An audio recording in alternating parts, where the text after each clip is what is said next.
07808 number sida call to widuna mayamna thoram saruk yabiyo ngasigi tamjariba entertainment program sida mayamna pung 10 minute 15 chatri fawdi mayamna isai sakpiraktanaba mayamda nolukchari loinana tamjariba ngasigi entertainment program tongan tonwa platform sing dani pan platform di pan da sandok chari ba dugumba thoramni mijeng taw phongbigani iscom home channel 129 GTPL Elite TV SKTV Diamond TV की Facebook page लोइना ने YouTube channel जो वाहुंग radio platform सिंग सिदा कोंजे visual लोइना ma'am ना सरुक याबियो लोइना ना कोंजे लोइना 90.0 वाहुंग radio कुसम radio Manipur online radio platform सिंग सिदा कोंजे लोइना सरुक याबियो live chat library बातों आंतों में platform सिंग सिदा लाइब्रेरी बकुतिंग मपु सुरजित कुमन चाना तराम नोक चबुग लोइना ने कोकनो ने कुरम जरी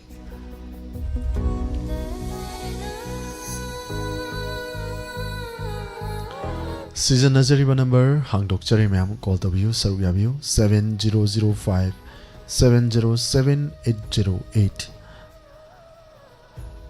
Live chat Saruyabi Liba Kuring Moputaram Nokchari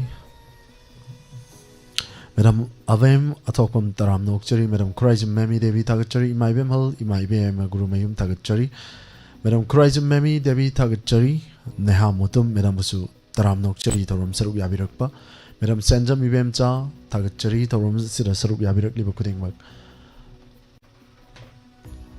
Ima Ibem holding Tokong Tagachari Torum Sida Sarup Yabirakpa Imakunje Sori Devi Babung Jantakumar Madam Enjimem Cha Tagachari Ibem Hol Layman Naurem Tagachari Torum Sarup Yabirakpa Ibem Holji Yamandana Kainum Taure Tagachari Gunesori Raskumari Tagachari Madam Busu Madam Santi Sanavam Tagachari Loinana Facebook Live ta saruk yabiri ba kuding mupusu taram nokchari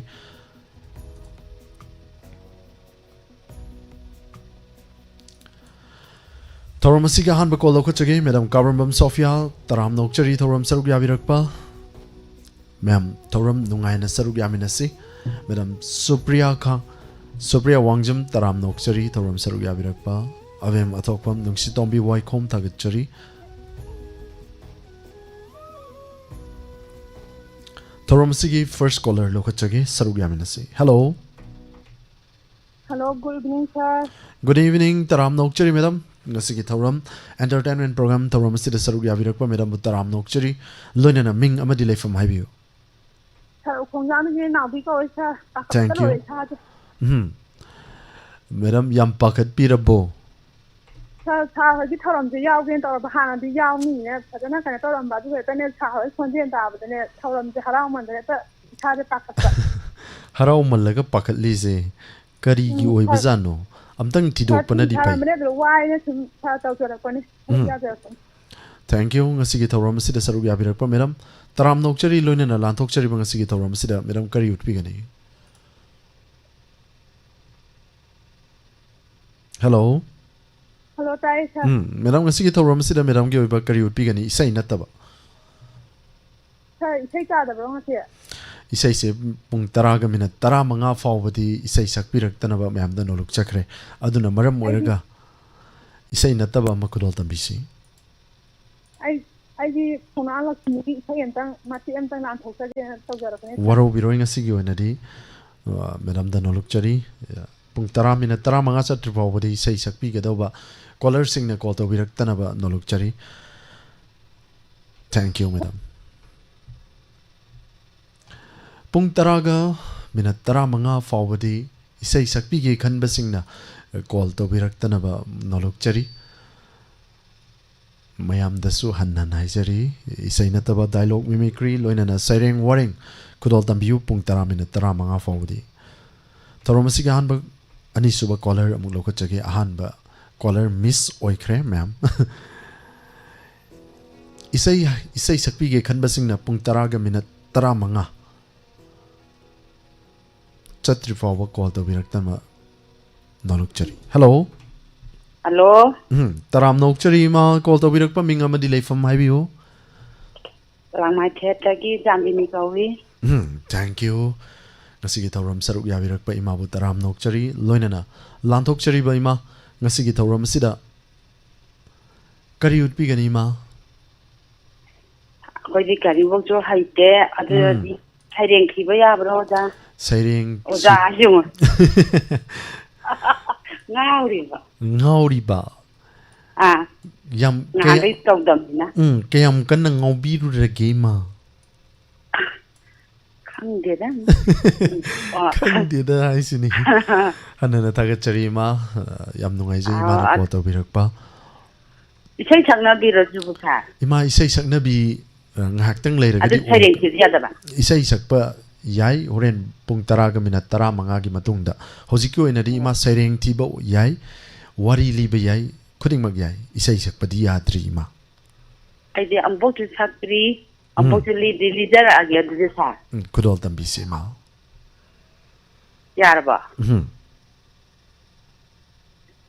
ꯃꯁꯛ ꯐꯖꯕꯅ ꯀꯅꯥꯅꯣ, ꯃꯔꯜ ꯂꯩꯕꯅ ꯀꯗꯥꯏꯅꯣ, ꯃꯍꯥꯛꯀꯤ ꯃꯇꯥꯡ ꯌꯧꯔꯕꯗ ꯃꯇꯝꯅ ꯂꯣꯏ ꯃꯌꯣꯠꯈꯤ. ꯋꯥꯡꯌꯦꯟ ꯇꯣꯡꯌꯦꯟ ꯋꯥꯡꯊꯣꯏꯕ, ꯄꯣꯝꯕꯤ ꯀ꯭ꯋꯥꯛꯅ ꯐꯝꯇꯦꯛꯏ, ꯃꯥꯂꯪ ꯏꯍꯨꯜ ꯑꯀꯟꯕ, ꯂꯣꯏꯕꯤ ꯆꯤꯡꯅ ꯃꯊꯤꯡꯏ, ꯁꯅꯥꯅ ꯅꯥꯄꯟ ꯆꯥꯔꯨꯕ, ꯇꯠꯇꯅ ꯅꯨꯡꯊꯪ ꯃꯆꯥꯏꯗ ꯊꯝꯕꯥꯜꯅ ꯃꯕꯨꯛ ꯊꯣꯏꯔꯨꯕ, ꯃꯀꯣꯛꯇ ꯇꯤꯡꯈꯪ ꯃꯄꯥꯜꯂꯤꯗ. ꯂꯣꯏꯖꯔꯦ. Thank you. ꯌꯥꯝ ꯐꯖꯩ ꯏꯃꯥ. ꯏꯃꯥꯒꯤ ꯁꯩꯔꯦꯡꯁꯦ ꯑꯁꯨꯛꯀꯤ ꯃꯇꯤꯛ ꯀꯛꯅꯤꯡꯉꯥꯏ ꯌꯥꯎꯗ꯭ꯔꯕ ꯁꯩꯔꯦꯡꯅꯤ ꯏꯃꯥ. ꯃꯁꯛ ꯐꯖꯕꯅ ꯀꯅꯥꯅꯣ? 5 ꯁꯨꯕꯗ ꯇꯝꯃꯛꯄꯗꯅ ꯊꯥꯏꯅ ꯂꯥꯏꯔꯤꯛ ꯇꯝꯕ 5 ꯁꯨꯕꯗ ꯇꯝꯃꯛꯄ ꯁꯩꯔꯦꯡ. ꯅꯆꯥ ꯑꯩꯈꯣꯏꯅꯗꯤ ꯊꯦꯡꯅꯍꯧꯖꯗ꯭ꯔꯦ ꯃꯗꯨꯒꯤ ꯁꯩꯔꯦꯡꯗꯣ. ꯇꯧꯕꯇꯕꯨ ꯌꯥꯝꯅ ꯃꯔꯤꯛ ꯆꯨꯝꯕ ꯌꯨꯅꯤꯚꯔꯁꯦꯜ ꯇ꯭ꯔꯨꯠ ꯑꯣꯏꯒꯗꯧꯔꯕ ꯁꯩꯔꯦꯡꯅꯤ. ꯃꯇꯝ ꯆꯨꯞꯄꯗ ꯑꯗꯨꯝ ꯆꯨꯝꯃꯒ ꯂꯩꯍꯧꯒꯗꯧꯔꯕ, ꯈꯨꯗꯤꯡꯃꯛ ꯑꯗꯨꯝ ꯍꯤꯞꯈꯤꯒꯗꯕ ꯉꯥꯛꯇꯅꯤ ꯅꯠꯇ꯭ꯔ ꯏꯃꯥ? ꯍꯣꯏ ꯍꯣꯏ. ꯁꯤꯗ ꯅꯥꯄꯜ ꯀꯥꯔꯨꯕꯒꯤ ꯊꯣꯏꯗꯣꯛꯇꯦ, ꯑꯩ ꯃꯉꯥꯏꯔꯦꯅ ꯆꯠꯂꯨꯕꯒꯤ ꯊꯣꯏꯗꯣꯛꯇꯦ. ꯈꯨꯗꯤꯡꯃꯛ ꯐꯨꯠ 6 ꯁꯥꯡꯕ, ꯐꯨꯠ 4 ꯄꯥꯛꯄ ꯑꯃꯗ ꯄꯨꯂꯞ ꯆꯪꯈꯤꯒꯗꯕ ꯉꯥꯛꯇꯅꯤ ꯅꯠꯇ꯭ꯔ ꯏꯃꯥ? ꯍꯣꯏ ꯍꯣꯏ. ꯍꯟꯅ ꯊꯥꯒꯠꯆꯔꯤ ꯏꯃꯥ ꯉꯁꯤꯒꯤ ꯊꯧꯔꯝ ꯑꯁꯤꯗ ꯁꯔꯨꯛ ꯌꯥꯕꯤꯔꯛꯄ. ꯌꯥꯝ ꯐꯖꯕ ꯁꯩꯔꯦꯡ ꯑꯃ ꯈꯨꯗꯣꯜ ꯇꯝꯕꯤꯔꯝꯗꯨꯅ ꯃꯌꯥꯝ ꯄꯨꯝꯕꯕꯨ ꯇꯥꯍꯟꯕꯤꯔꯝꯕ ꯏꯃꯥꯕꯨ ꯍꯟꯅ ꯊꯥꯒꯠꯆꯔꯤ. ꯃꯇꯨꯡ ꯇꯥꯔꯛꯄ ꯊꯧꯔꯝꯁꯤꯡꯗꯁꯨ ꯁꯔꯨꯛ ꯌꯥꯃꯤꯟꯅꯁꯤ. ꯊꯝꯖꯔꯦ. ꯊꯦꯡꯛ ꯌꯨ ꯏꯃꯥ. ꯆꯠꯂꯤ.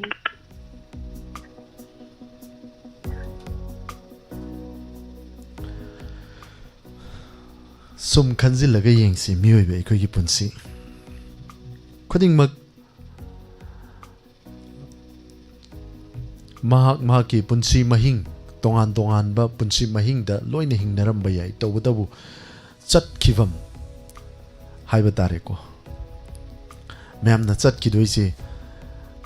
ꯋꯥꯟ ꯋꯦꯗ ꯈꯛꯇꯅꯤ. ꯋꯥꯟ ꯋꯦꯗ ꯂꯥꯛꯄꯅꯤ, ꯋꯥꯟ ꯋꯦꯗꯨꯗ ꯑꯗꯨꯝ ꯆꯠꯈꯤꯗꯣꯏꯅꯤ. ꯀꯅꯥꯝꯇ 2 ꯋꯦꯗ ꯍꯜꯂꯛꯑꯒ ꯌꯨ ꯇꯔꯟꯗꯒ ꯍꯜꯂꯛꯄ ꯀꯅꯥꯝꯇ ꯌꯥꯎꯗꯦꯕ. ꯑꯁꯤꯅ ꯃꯔꯝ ꯑꯣꯏꯔꯒ ꯑꯩꯈꯣꯏ ꯍꯤꯡꯃꯤꯟꯅꯔꯤꯕ ꯀꯥꯡꯂꯨꯞ ꯑꯃꯁꯨ ꯑꯣꯏꯔꯦ ꯑꯃꯁꯨ ꯑꯣꯏꯔꯦ, ꯃꯁꯥ ꯃꯁꯥꯒꯤ ꯔꯤꯂꯤꯖꯟ ꯇꯣꯉꯥꯜꯂꯒꯁꯨ ꯋꯥꯟ ꯋꯦꯗꯅꯤ ꯂꯥꯛꯂꯤꯕ ꯃꯌꯥꯝꯁꯦ. ꯑꯩꯈꯣꯏ ꯃꯁꯦꯜꯗꯁꯨ ꯅꯨꯡꯁꯤꯅꯗꯕ, ꯌꯦꯡꯁꯤꯟꯅꯕ ꯀꯌꯥꯅꯤ ꯂꯩꯔꯤꯕꯁꯦ. ꯑꯗꯣ ꯁꯤ ꯃꯌꯥꯝꯁꯦ ꯂꯩꯇ꯭ꯔꯒꯅ ꯀꯌꯥꯃꯨꯛ ꯌꯥꯝ ꯀꯥꯏꯕꯖꯥꯠꯅꯣ? ꯁꯤꯅꯤ ꯍꯪꯖꯅꯤꯡꯂꯤꯕ ꯋꯥꯐꯝ. ꯇꯧꯕꯇꯕꯨ ꯑꯃꯁꯨ ꯁꯤꯗꯧꯅꯤ, ꯑꯃꯁꯨ ꯁꯤꯗꯧꯅꯤ, ꯑꯩꯁꯨ ꯁꯤꯗꯧꯅꯤ, ꯃꯥꯁꯨ ꯁꯤꯗꯧꯅꯤ, ꯃꯤꯁꯨ ꯁꯤꯗꯧꯅꯤ ꯅꯠꯇ꯭ꯔꯥ? ꯄꯨꯝꯅꯃꯛ ꯁꯤꯔꯒ ꯂꯣꯏ ꯆꯠꯈꯤꯒꯗꯕ ꯉꯥꯛꯇꯅꯤ. ꯑꯣꯃꯣꯔ ꯈꯨꯕꯝ ꯐꯪꯕ ꯀꯅꯥꯝꯇ ꯅꯠꯇꯦꯕ. ꯁꯤꯗ ꯅꯨꯡꯁꯤꯅꯗꯕ, ꯌꯦꯡꯊꯤꯅꯕ ꯀꯌꯥꯅꯤ ꯇꯥꯏꯕꯪ ꯁꯪꯁꯥꯔꯁꯤꯗ ꯊꯦꯡꯅꯔꯤꯕ. ꯇꯧꯕꯇꯕꯨ ꯌꯦꯡꯊꯤꯔꯨꯅꯨ ꯍꯥꯏꯕꯗꯤ ꯑꯩꯈꯣꯏꯅ ꯐꯅ ꯂꯥꯛ ꯑꯃ ꯐꯅ ꯌꯥꯝ ꯇꯣꯏꯅ ꯍꯥꯏꯔꯒꯁꯨ ꯑꯗꯨꯝ ꯌꯦꯡꯊꯤꯅꯒꯗꯕ, ꯑꯗꯨꯝ ꯈꯨꯠꯂꯥꯏ ꯆꯠꯅꯒꯗꯕ, ꯄꯩꯅ ꯌꯦꯡꯅꯒꯗꯕ ꯑꯗꯨꯝ ꯂꯩꯀꯣ. ꯑꯗꯨꯕꯨ ꯏꯃꯥꯒꯤ ꯁꯩꯔꯦꯡꯁꯦ ꯇꯥꯔꯨꯔꯒ ꯀꯔꯤꯗꯤ ꯐꯥꯎꯕꯤꯒꯦ ꯃꯌꯥꯝ? ꯊꯥꯒꯠꯆꯔꯤ. ꯉꯁꯤꯒꯤ ꯊꯧꯔꯝ ꯑꯁꯤꯗ ꯁꯔꯨꯛ ꯌꯥꯕꯤꯔꯝꯕ ꯏꯃꯥ ꯍꯟꯅ ꯊꯥꯒꯠꯆꯔꯤ. ꯍꯩꯃꯥ ꯀꯩꯅꯣꯅꯦ ꯉꯟꯇꯥꯅ ꯑꯩꯕꯨ ꯇꯔꯥꯝꯅ ꯑꯣꯛꯆꯔꯤ. ꯀꯣꯜ ꯇꯧꯕꯤꯔꯛꯄ ꯏꯃꯥ ꯃꯤꯡꯒ ꯂꯩꯐꯝꯒ ꯍꯥꯏꯕꯤꯌꯨ. ꯍꯜꯂꯣ. ꯍꯜꯂꯣ ꯏꯃꯥ, ꯇꯔꯥꯝꯅ ꯑꯣꯛꯆꯔꯤ. ꯉꯁꯤꯒꯤ ꯊꯧꯔꯝ ꯈꯨꯅꯧꯗꯒꯤ ꯏꯃꯥ ꯀꯨꯟꯖꯦꯁꯣꯔꯤꯅꯦ ꯏꯕꯨꯡꯉꯣ. 이마부 나짜나 따라함 옥자리 이망은 시세거리 마텔 자비키게 카멘 심부 통에 모로 메래 그거 좀 로션 그래. 오 이마 그냥 이마 빌라시니 호텔기도 아주 파헬게. 파헨 비요 이마. 이거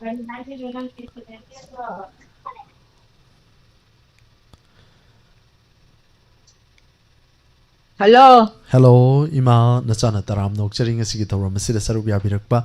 yam thajade ima ngasi call tawbiraktuna saruk yabirakpa yam nungai. Oi bungo aise isan honokdagi Laisam Bilasini ne. Thank you ima ngasigi thauram sida saruk yabirakpa ima bu hanana thagachari loina na ima lanthok chari ngasigi thauram sida ima gi oiba kari hutpi gani Wo ai su kari no ma heta tawra age. kari no mai me ama heta usan gadamni mayam no khan gera mayam bu kaphan gera mayam bu harau han gera me to ut gadamni natraima Hoi hoi. adugidamak thamjariba mayamgi 90.0 wahung radio ni kudol tambisima Hoi hojara age. Hai ma. Akoi sire ise ma lam badu kadai da sakhal jar hone. Wo ise kana tombi, ise kana tombi. Hao. Kari nai na sire wala hai da di sai tamji tamji na hai re duga. Hujik loira kan se la kro tum thane lai ba nang bo. Wo tum de lai. Sire da khoi dia. Kunje sori na ma lai ram badu sai tam do ri me na la me duga. Ai thabak kalling ai di moi di pagla kala kane ba. Wo la sire sai to pula je. Hai khoi me am pula ga sire da pang thok to ni ba thabak sai. Wo mi na ga helan ba ya ba na te ko. Wo la sire loi ngai da lai re do. Ai ba nang hai jai ja ba utna tam ma ji la o asoi ba yaw ba kho pra yeng a ji la o. Wo la e. Lai mo la age. Wala nang ngai sa khoi di sire loi lai da bane. Wala e adu kari no khoi na hayeng tong do ri sibon. Wa adu di nang dialogue tau gera sai sakera. Apha ma tau do ba. Uje sori nang kari tau do ri no. Wa ni ai di sai ma sak tau ri ye. Wa do mi na ga helan be ya bana te ko nang hai ba. Tau go ni ai di ne. Hotel family ngai da sai sak ba sun nang de. Dialogue thi ba su hai te. Adu ai di ai akhang ba hai ja ba ma dum tor ka do mi. Wa adu nang ji bora ho na ne. Adum tammo. Hoi adu bo di thamoi da di dum tammi ne thamoi da di tammi ba. Jimban di thok ta ba. Wa adu di noi na ga hen do ba na te ngon lagi. Wa phare adu di nang ji nang thok ba dum lerang du dum lai ro ko. Hoi lai lage. Noi ju lai da dum tammo ko. Hoi. Bungo loi jara ge. thagachari ma yam preparation yam kan na tawrib zani ma zu bora hona kari tambirage ma How? ima bu kari tambirage Kari hai belu bungo. ima se hayeng koina chatpagi thoram tu da utpi na ba kaino ma yam kan na thamoi nung da mapan tho han da bi kan na bora hona tammi hairi haibi Tammi ei. kari no tambiri si boima Sei. manung da sound ni natra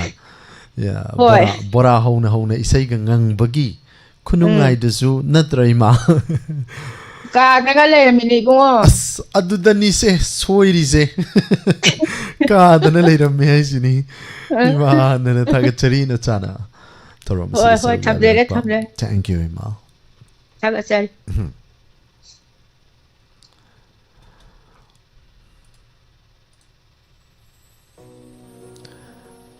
bora hona isai aurai ringai de bora karamba kari gi su yaw roi thawai hakchang yauna suk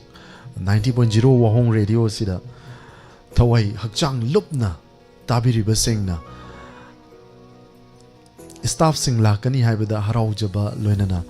thoram saruk yagani haibada masada nungai ba fawba asi khaktani koina pamjariba atai natte ima singna yam harauna nachai koi bu taram na opiramba loinana ima singna nachai koi bu nungsiba ba adu khaktani nachai koi na pamjaba su yam nungai ima na gi wari tabada bora ka ba yaw yai sini bora akaba gi mahau kari tada khangani khangbi bro mayam chaka to la ka chaba madugi bora do khara yam mairo yam henjan gragadi khangde kha gragadi khangde ko karab tawba bora makum dugi mahau dudi kanada su hangaga khangoi miss olini da hangbiyo meram khuraijem memi devi thagachari ngasi gi thoram saruk yabirakpa Sir Surjit siba pam ganu haira panganu haira khangdi pam ganu haina ibirak pani taseng amaki siba pam lubagi natte khuding mak masagi kari haiba tare kuthida janma karinom haidaine kuthidu na muk iraga yora amani tarik thaban iraktragasu miyoi ba khuding mak one way dani laklisi amuk lakba amuk chatkiba adum chatkiba masan tabni adunani hingminari ngai nung sinasi haiba asi kaktani koina haijariba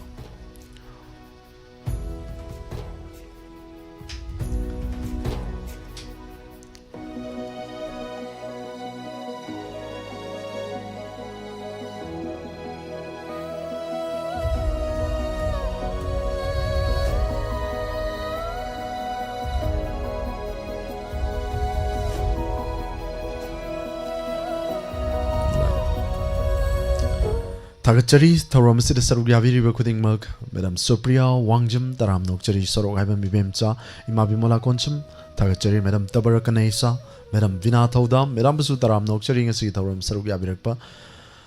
Ichan Lysrum, Madam Tagachari, Thoram Sarugabirakpa, Ibema Yumkaibam Tagachari, Pawang Jantakumar, Madam Supriya Wangjum, Lintoi, San Question Chen Ketkare. Lintoi, Sanjram Thoi, Tagachari, Thoram Sida Saruk Yabirakpa, Hanana Tagachari, Taram Nokchari, Kuding Madam Romita Sanasam, Madam Padma Devi Tagachari, Thoram Saruk Yabirakpa, Madam Bromila Mutum, Kuding Mapu Hanana Tagachari, Madam Tangjam Manzana, Pathok Sabadasitan Antaba Yorgasu, Mam the Waru Vidanaba, Mam the Nolukchari, Waru Puklo Sauganbi 90.0 Wahong Radio Gi, Liberiba. Listener loinana live set library ba khuding makpu hanana tagachari waro bidana ba haijari horen haujik chitha horagasu mathangi pathok charakpada soidana yauna ba honajage loinana Facebook live ta saruk yabiri ba madam memsa thongam tagachari chan susitra tonjum taram nokchari madam binasaki devi thokom kiobati longjum taram nokchari thorom sida saruk yabirakpa mathangi caller mugloka chage kari khudol tambirakpa saruk yaminasi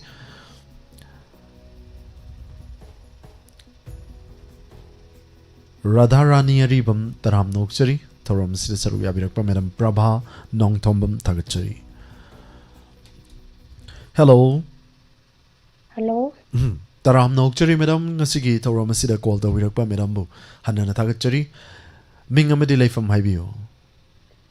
Puan pa ay sagwamang tagin na rin kita. Thank you, Imang Sigi, Thoram Sida Saruk Yabirakpa.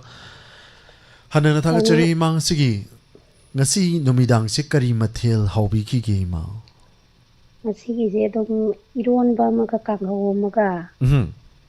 Bora ka ba sumbarakta sayam law the yaw re ay di bora magato. Hi bora do kara mairo henjan kidrabo madam.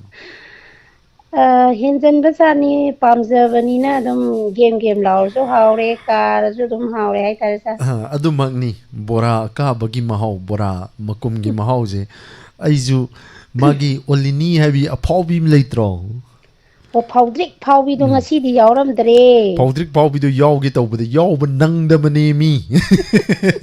Gari tong ban nang dri oram ne. Gari tong ba nang da banate. Kada over nang dri no have the mayam si tahan na bona ba nang gi da baitare. Battery kara sindoxin arum mayang kara thangtok thangjin tawru baitare. Aduna madam oiraga. Ikanda pamam me bang sidi. Madugi apau biduga yauram madi khangadabani madam. Bora hobita naram gadamni. Mana ingon nganga kadausi last kari he tonga lae saw bada loirabani. Hantakti mayam do dum haidi phangdaba mayam su phangjasanu ai idai cha laibe isnaw mayam se duki mati pambani na senin se. Phone phangba yam wanai hai tare. Aduna khara tabati dum ta jai aduga phone taw sei khara lepchabani bako sa. Thank you madam hanana tagachari. Aduga akoi saroi se koi pukhong ma ye de lagadi inak narabani ne imame madita ye koi mayam unabagi tanjam ka sai go injin bi do ma koi bi sarusi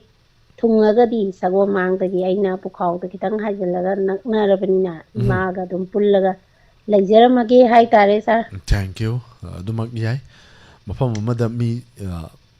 ꯍꯥꯏꯔꯤꯕ ꯑꯩꯈꯣꯏꯅ ꯄꯤꯔꯤꯕ ꯃꯤꯁꯤꯡꯗꯨ ꯁꯨꯗ꯭ꯔꯒꯁꯨ ꯑꯇꯣꯞꯄꯗ ꯃꯦꯗꯥꯝꯅ ꯑꯗꯨꯃꯛ ꯅꯛꯅꯕꯁꯤꯡꯗ ꯑꯗꯨꯃꯛ participate ꯇꯧꯕꯤꯔꯝꯕ ꯑꯗꯨꯃꯛ ꯌꯥꯏ ꯀꯔꯤꯁꯨ ꯀꯥꯏꯗꯦ ꯃꯦꯗꯥꯝ ꯊꯥꯒꯠꯆꯔꯤ ꯉꯁꯤꯒꯤ ꯊꯧꯔꯝ ꯁꯔꯨꯛ ꯌꯥꯕꯤꯔꯛꯄ ꯂꯣꯏꯅꯅ ꯃꯦꯗꯥꯝꯒꯤ ꯑꯣꯏꯕ ꯀꯔꯤ ꯎꯠꯄꯤꯒꯅꯤ ꯉꯁꯤꯒꯤ ꯊꯧꯔꯝ ꯑꯁꯤꯗ ꯁꯥꯔ ꯉꯁꯤꯁꯦ ꯑꯩꯈꯣꯏꯒꯤ ꯃꯦ ꯊꯥ ꯑꯣꯏꯕꯅꯤꯅꯅꯦ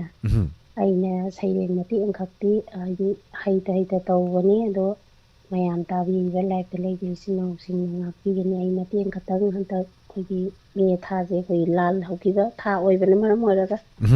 ꯑꯩ ꯁꯩꯔꯦꯡ ꯃꯇꯦꯛ ꯑꯃꯈꯛꯇꯪ ꯃꯌꯥꯝꯗ ꯂꯥꯟꯊꯣꯛꯆꯔꯛꯀꯦ ꯁꯥꯔ ꯈꯨꯗꯣꯜ ꯇꯝꯕꯤꯁꯤ ꯃꯦꯗꯥꯝ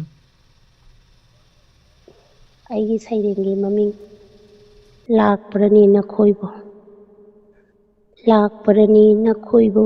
ꯉꯁꯤ ꯍꯥꯏꯕ ꯅꯨꯃꯤꯠ ꯑꯁꯤꯗ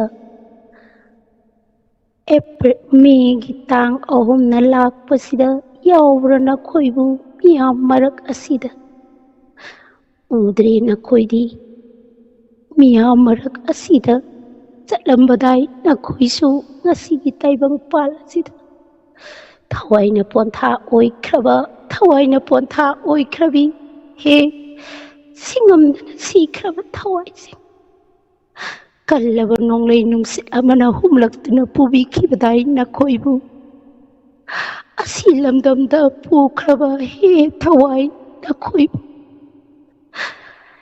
ꯃꯤ ꯊꯥꯅ ꯂꯥꯛꯄꯁꯤꯗ ꯅꯈꯣꯏꯒꯤ ꯅꯐꯝꯗ ꯍꯩꯔꯥꯡ ꯂꯩꯔꯥꯡ ꯈꯔꯗꯪ ꯀꯠꯆꯔꯤ ꯃꯄꯨꯒꯤ ꯂꯩꯀꯣꯜꯗ ꯂꯩꯗꯨꯅ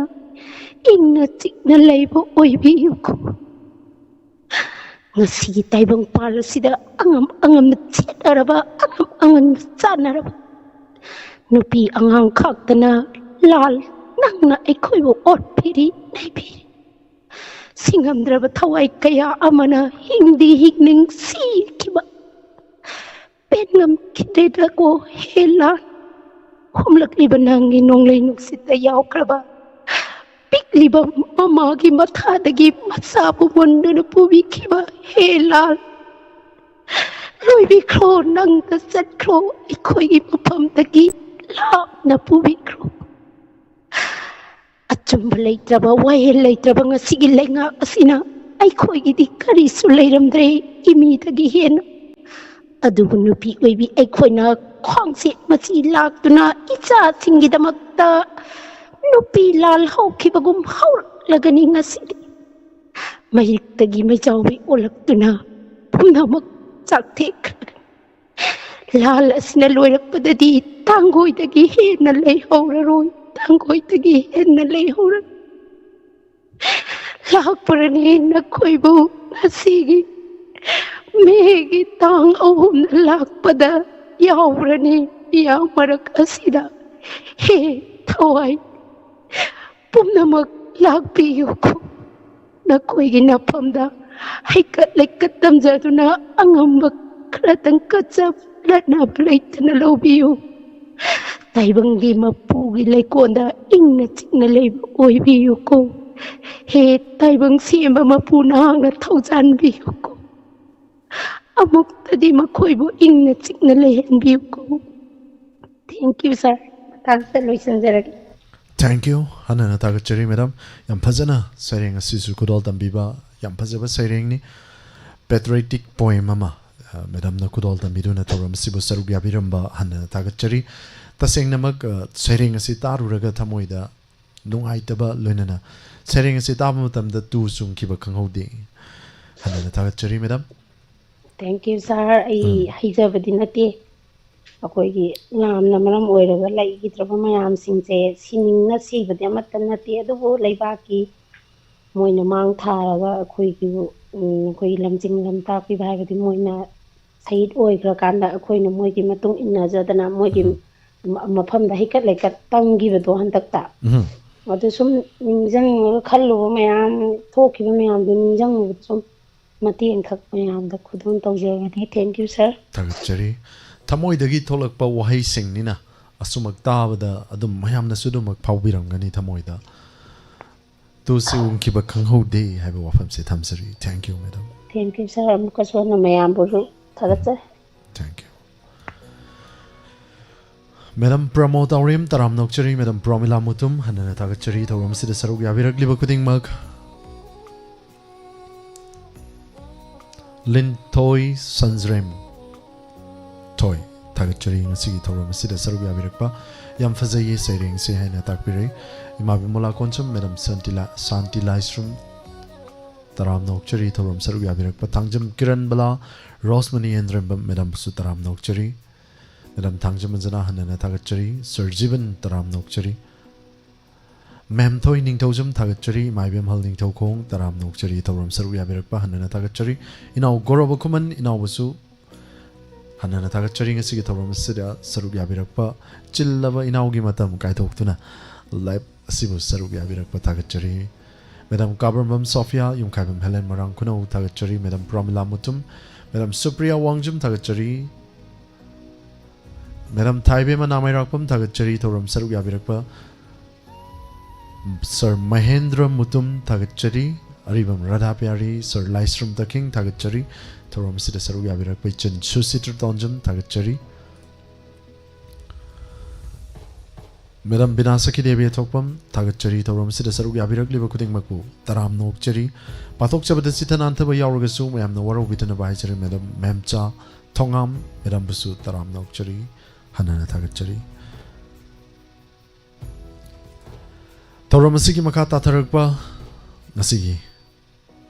caller amuk lokachage pung minute taramapan chatkre asina maram moraga thoram asibu sarup yapiningba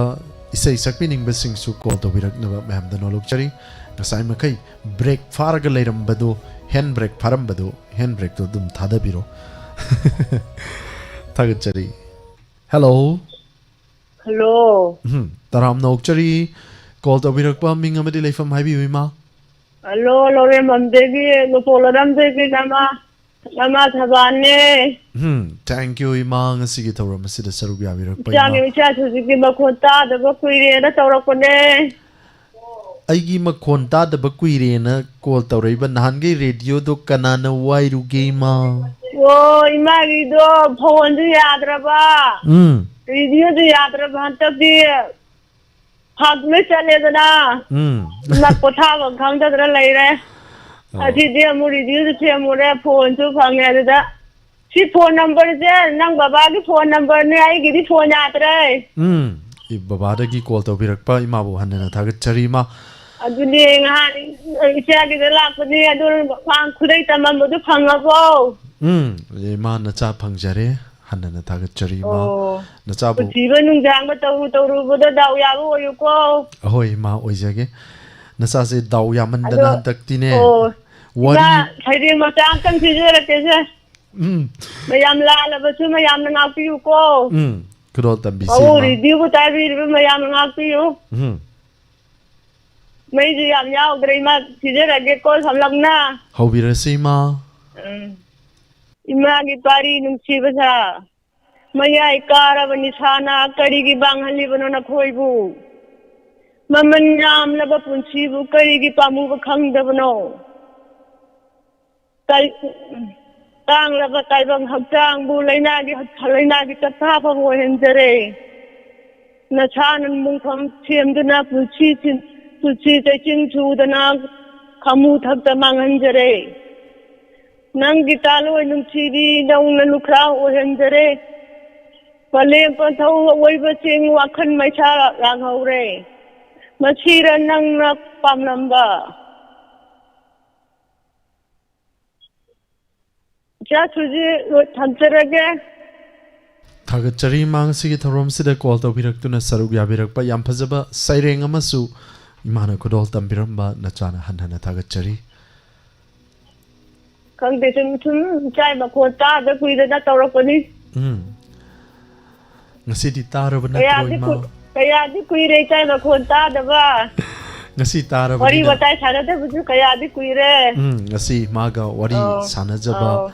wari tangka ima thamjere ge ko thank you ima tagachari na de yetna puchi nung ja me pan wo yu ko thank you ima oijage ima hogi bor me tawru boda daw ya ro yu ima na pira me khudai du chele ga na tawru boda daw ya da na puchi nung ja na mai pang na ro yu ko oh ima oijage ima thamage ko tagachari ima na chana lamna kurum jari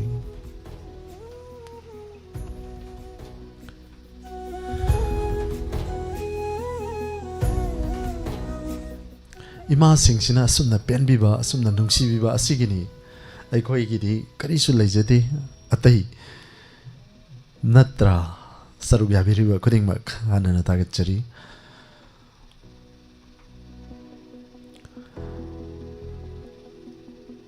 पावंग Jayanta Kumar नचाना तराम नौकचरी हनना तागतचरी sir Raj madam Rita Haobijam तराम नौकचरी madam थांगजमंजना madam Thounaojam Pakpi madam तागतचरी madam Basu madam Khuraijam Maimi Devi तागतचरी थौरम सिद सरुग याबिरकपा मैडम अयिंग बियुमनाम मैडम बसु तराम नौकचरी थौरम सिद सरुग याबिरकलिबा खुदिंगमक तोंगान तोंगान प्लेटफॉर्म सिंग दे कोंजल लोइना विजुअल ओइना सरुग याबिरिबा खुदिंगमक हनना तागतचरी मणिपुर ऑनलाइन रेडियो दे लाइबिरिबा मियोई कुनमाथोई खुदिंगमक पुसु तराम नौकचरी तागतचरी मखा ताथरकपा थौरम सिगी कॉलर मुगलोकचगे फेसबुक लाइव स्ट्रीमिंग दे लाइबिरिबा सिंग तेनकना पाजगे सर लाइस्ट्रीम तकिंग मी से अतैदी तुमिना लैग्रबा कैनो मी अहुम मरी गतनी चेत थोक्लैसे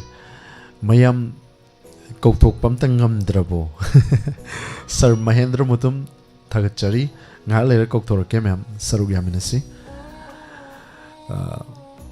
इनाउ गोरोबा खुमन ngarang mahaki birthday ताथोक्रे अदो ममांग तक इनाउ गोरोबा खुमन न खनबिरखिबा इसै अमा अदुम तोलगा लेबनी ngasiदी mahaki birthday ga mari leinana kurol tamjage isai ama pung 10 makhai tarakpa matamda caller ama lokotcharaga inaw goroba khumangi isai kurol tamjage wahengbam fajabi taram nokchari thorom saruk yabirakpa isai ama sakpirau haibirakpa khuding makpasu pung 10 makhai da isai ama tang kurol tamjage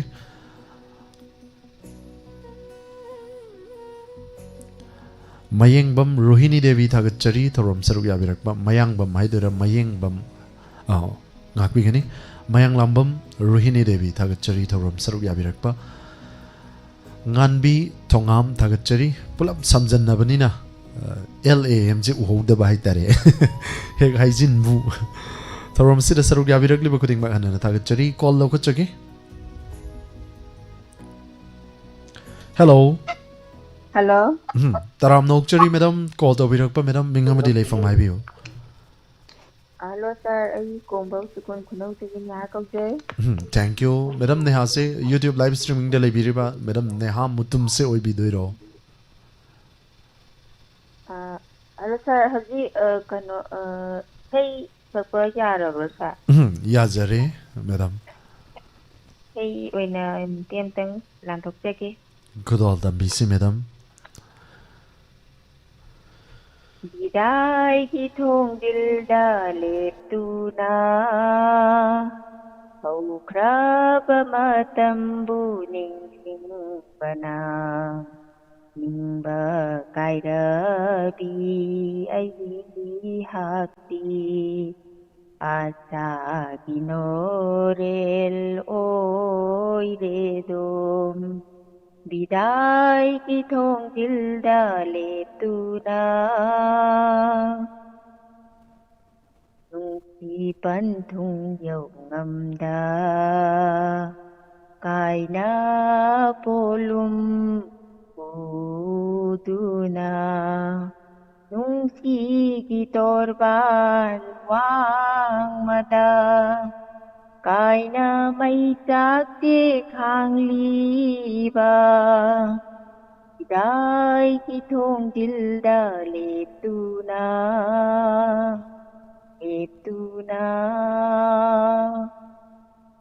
In hauri do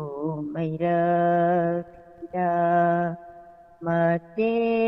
taraba pun si se Ning hauri do mai rakida Mate taraba punsi se Kari ginung sirubana hakpu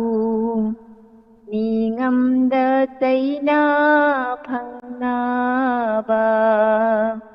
Ningam da taina phangna ba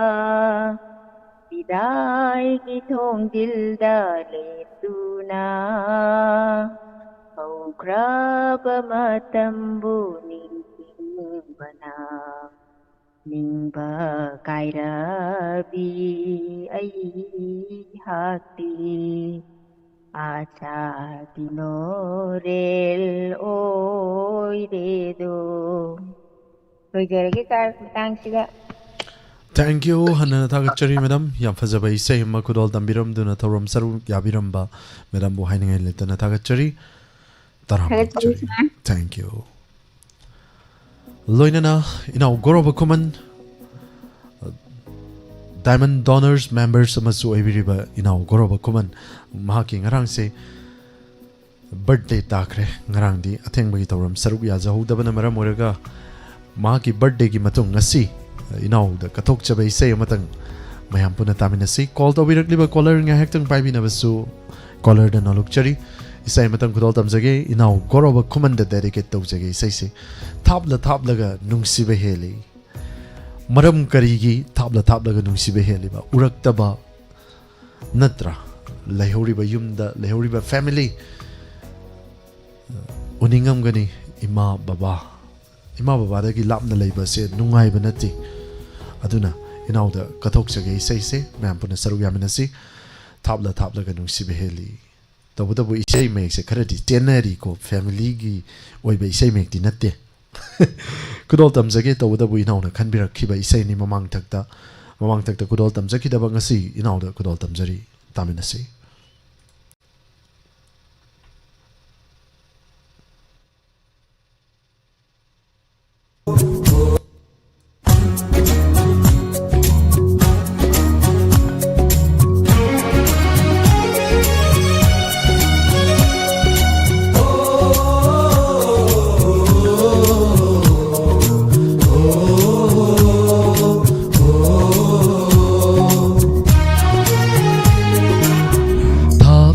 thapla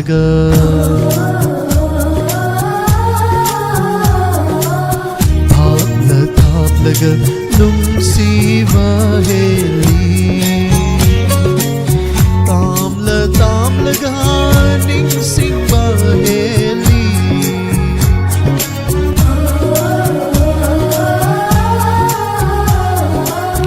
thapla ga nungsiba heli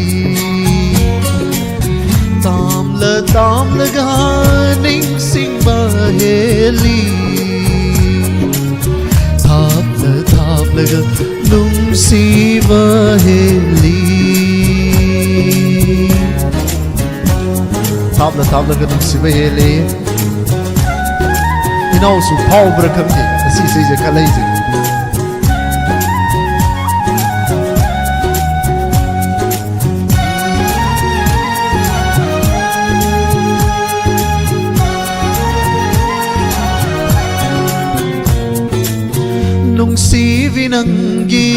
nungsigi lang lanam punsin biren aibu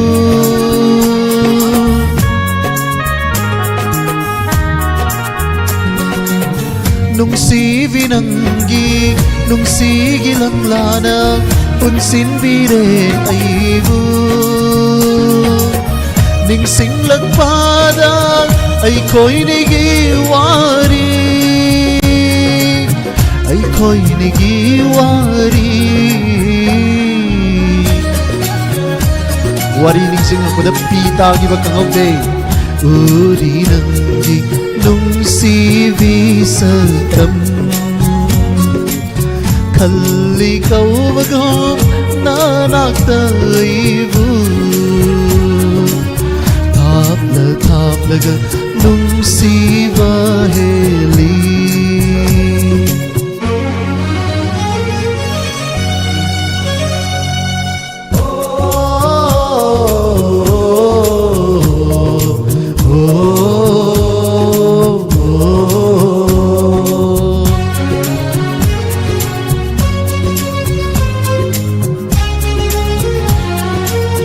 मेरागी थावल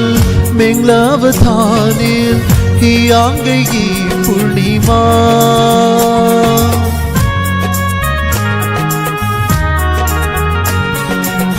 मेरागी थावल मेंगलाव थानिल ही आंगई पूर्णिमा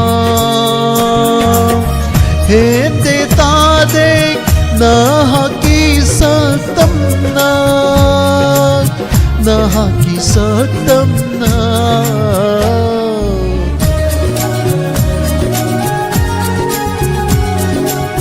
heli nantana fajaba pumba ताजी थवाइना नाहकी खुदी थाप लग नुंसी थाप लग नुंसी बहेली ताम लगा निंसिंग बहेली उरी रंगी नुंसी विसतम हेली नंतना फजबा पुंबा थाप लगा नुंसी हेली हाय खुदिंग मकबू हनना थागचरी लांथोक्सकी मतमदा सोइकी लानकी बै कया यौरम लगसु मैमना वरोबिदनबा मैमना नोलुक्चरी इनाव गोरब खुमन्ना खनबिरकी बै सैनी इनाव असिदा इसैसे कथोक्चबै सैनी हनना थागचरी इसै मयक्सिजु कैनोमनी इनावसे थापना लेग्रे हाबतारे आउट ऑफ पावर स्टेट अखोगी स्टेट की वांगबदा महागोसि मसागी कोर्स अमगी फंगदबा यादे महागना चटलिबा लंबीदो माइ पाक्तबा यादे हाइना कन्न होनजबा इनाव गौरव खुमन्नी इनावगी पुंसिदा तुंगी पुंसिदासु माइ पाक्पा ओइरक्सनु हाइबो वाफम ईश्वरगी मफमदा निजरी लोइना नमका ताथरकपा थोरमसिगी कॉलर ngसाइदगी कॉल पाइरगा लेबिरिबा caller लोकचगे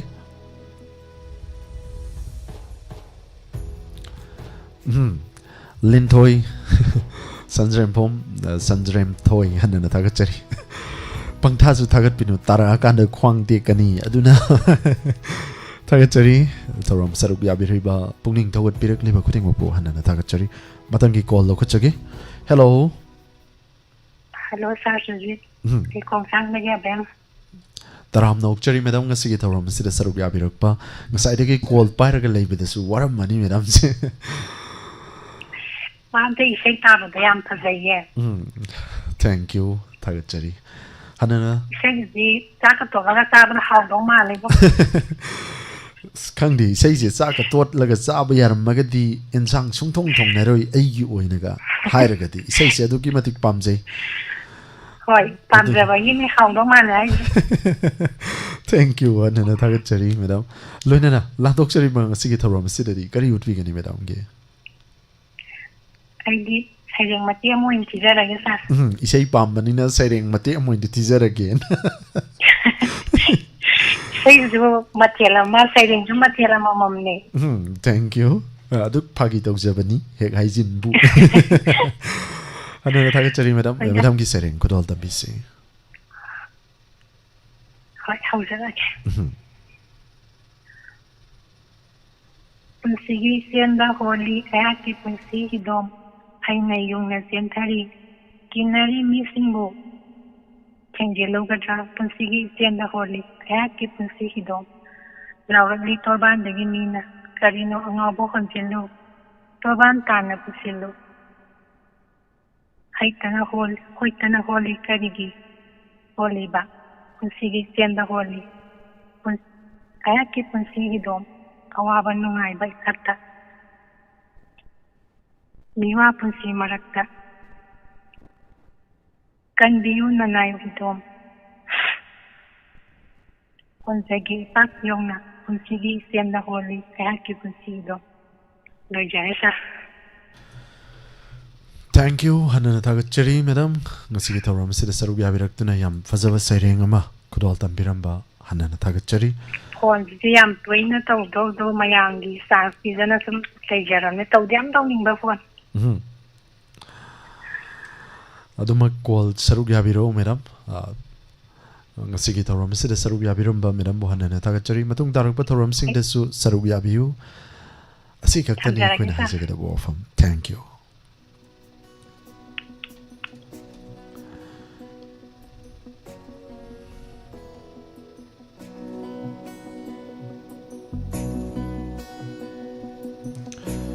Maka tatar patoram sige collar amuk lokot chagi. Kanagi tongjin dabu lep luni.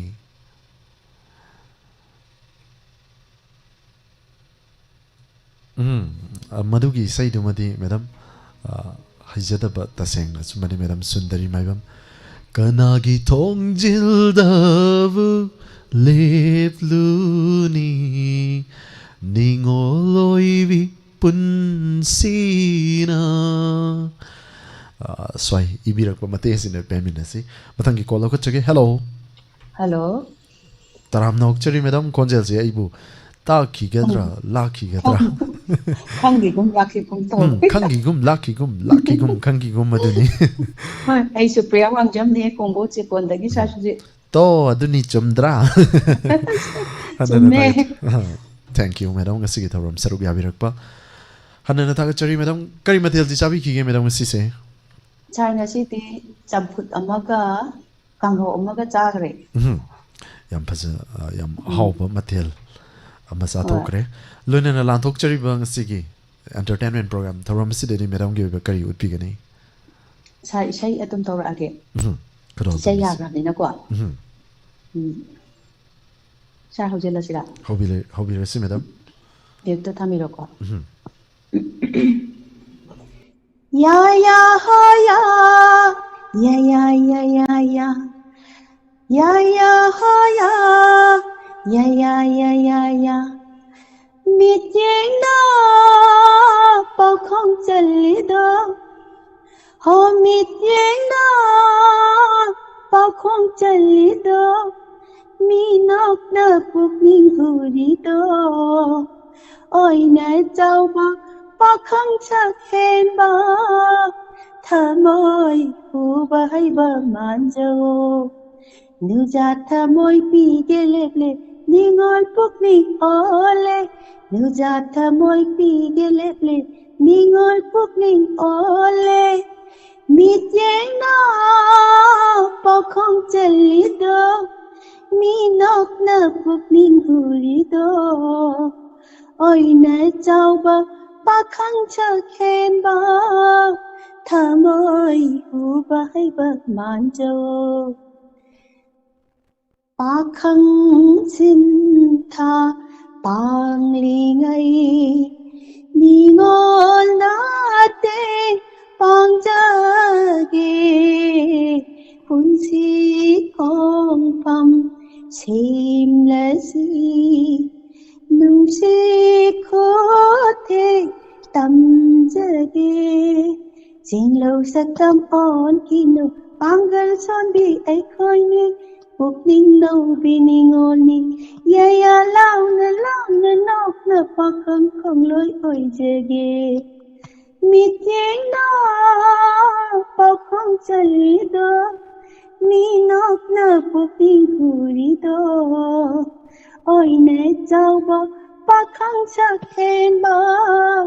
thà môi hù ba hay ba man dâu lời à lầm ghi na mi ba na nang ghi lầm đi thật li đô bằng đôi khăn khi nụ hai đi chính đôi má bỏ lấy chân na chắc khen ba nâng bông lối yum ba chờ mãi lên khi nào mang dâu chính lâu sắc tâm ôn khi nào pangal son bi ai khoi ni buộc ninh nâu bi ni ngol ni ya ya long na nốt na pa khang khang lối oi jage mít nhang na pa khang chali do mi nốt na buộc ninh huri do ôi nè cháu ba khăng chắc khen ba thà môi hù ba hay ba man dâu nữ già thà môi pi ghê lệ lệ ni ngon phúc ni ole nữ già thà môi pi ghê lệ lệ ni ngon phúc ni ole sao suy lối xin lage Thank you hanana ta chari madam yam fazana hi say kudol tambiramba hanana ta chari live set la biru ba mayam nasu madam gi say de kopak hona kobirak pa kuding mo pusu ta chari थागतसरी सासुजी amadi live chat le biru Ma'am Pungnam Sudhagajay. Thank you, madam.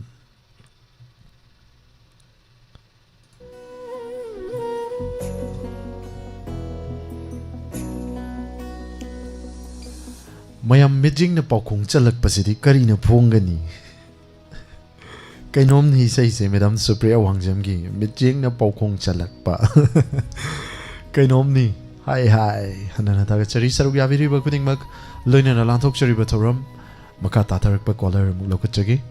phone phang daba mayam leire caller si gyan yam na tai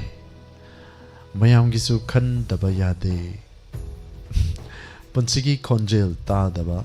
yam na leire hai na tak vire madam government Sophia hanana taga chari hantak marakti yam toina call to bado akoina haiman badagi hai jab tare call se lat la call adumak to bire kuning mak pusu taga chari sarug ya birakpa Facebook live ta leibiri ba sing tandang na pazagi ngasai makai paza da bana maram muraga call to birak liba ko caller ngai tang pai bi madam Pramita ningthojum taga chari chun rosni koijum madam Pramita once again taga chari thorom se sarug ya birakpa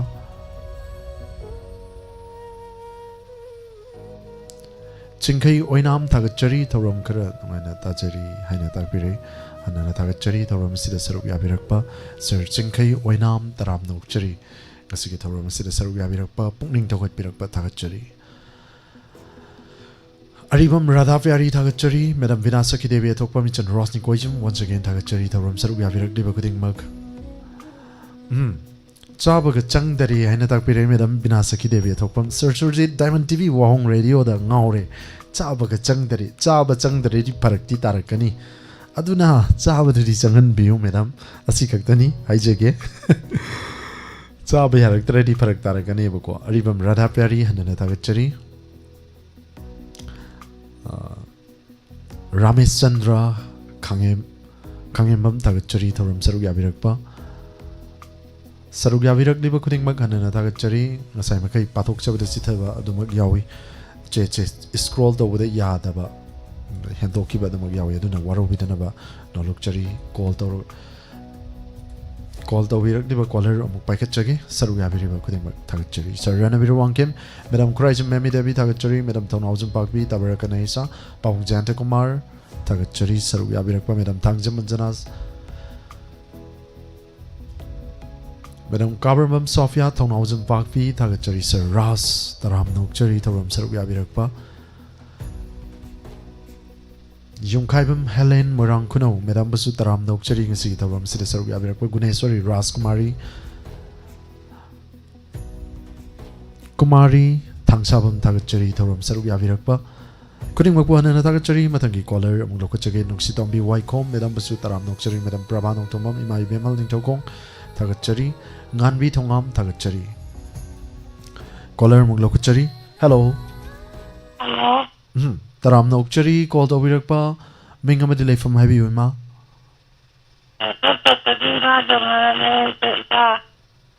imagi phone do kai dawrab janu yam khonge kanna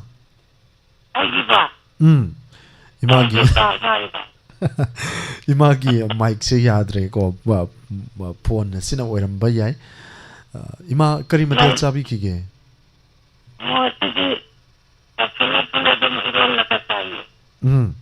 ado imagi call do sigi thoram sidi saruk yabiro tangna call phangbanina aduga kanagumba amadamu call tawraga aina call tawrak pasi kaidawi aigi konjel se kaidawi anam tangang biu network sina oiram bazu yai imagi phone kaisu tawram draga su housing haktang gi imagi konjel se zoro saure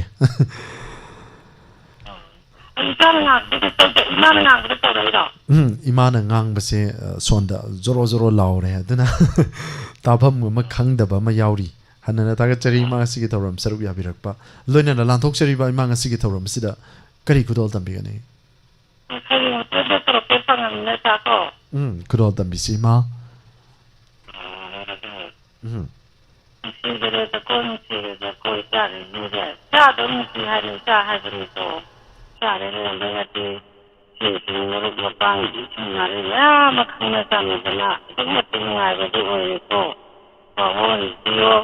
ꯀꯩꯅꯣꯗꯨꯕꯨ ꯊꯥꯗꯣꯛꯑꯒ ꯁꯤꯗꯅꯤ ꯍꯥꯏꯕ ꯄꯥꯝꯃꯨꯖꯔꯦ ꯑꯩꯈꯣꯏꯒꯤ ꯃꯇꯤꯛ ꯅꯨꯡꯉꯥꯏꯖꯕ ꯃꯇꯤꯛ ꯐꯖꯕ ꯑꯄꯦꯟꯕꯗꯨ ꯑꯣꯏꯖꯔꯦ ꯅꯨꯡꯉꯥꯏꯒꯔꯦ ꯇꯧꯅ ꯌꯥꯗꯁꯨ ꯂꯣꯏꯅ ꯉꯁꯤ ꯌꯥꯗꯅꯤꯁꯤ ꯍꯥꯏꯗꯅꯤꯀꯣ ꯋꯥꯁꯜꯂꯗꯤ ꯃꯥꯅ ꯄꯣꯠꯇꯪ ꯌꯥꯎꯅ ꯇꯧꯕꯅꯤ. Thank you thagachari ima imagi khonjel se kainom on kare ngasai makai di nupi khara khara malam bane hojikti ima dagi pabung on thorake tawre he khonjel do. Thank you ima hanana thagachari.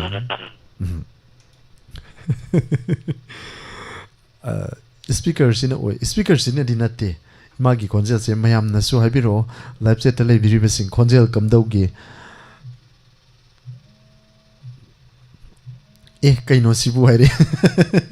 ya dare konjel si haibir he mayam nasu aina haijin ban natte ma thoram sigi last caller lo ka chage saru ga birak liba kuding ma khanana thagachari. Hello taram na ukchari ko da birak pa minga madi laifam haibiu mayam da che kanchi pudai chichi bolata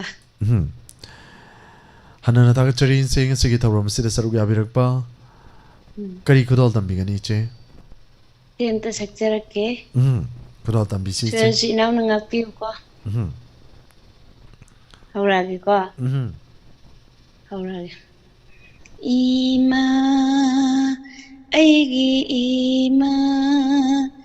amutadi uba panjage Aibang koina chatuna kaujari miku kudingi ahing kaya tundana kuire nangbong airapa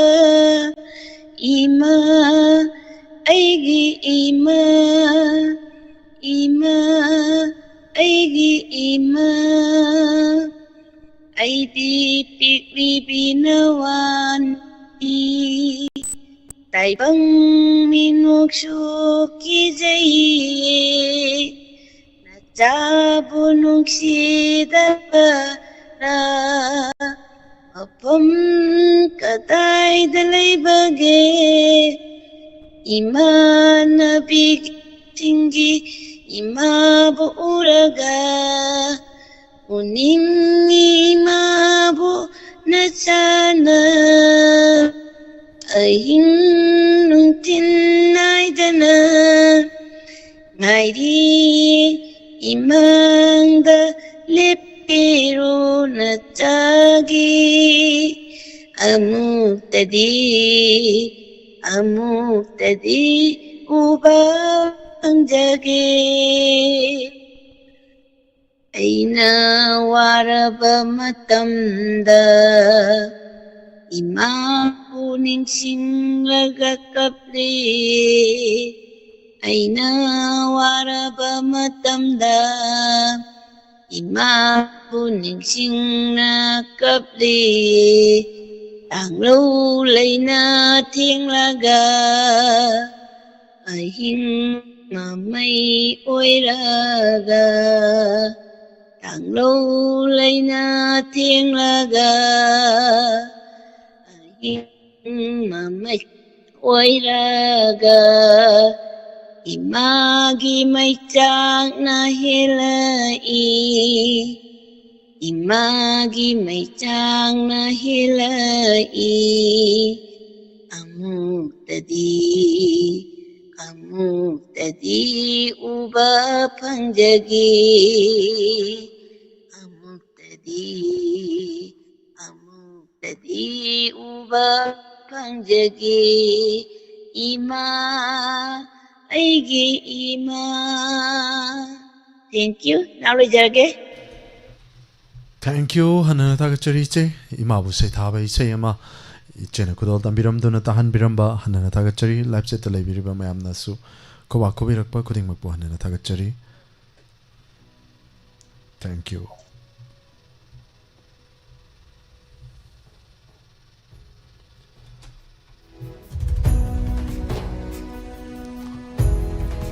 अफाउगी सही अमा सकपिरउ हैना ताकपिरे अफाउगी सही से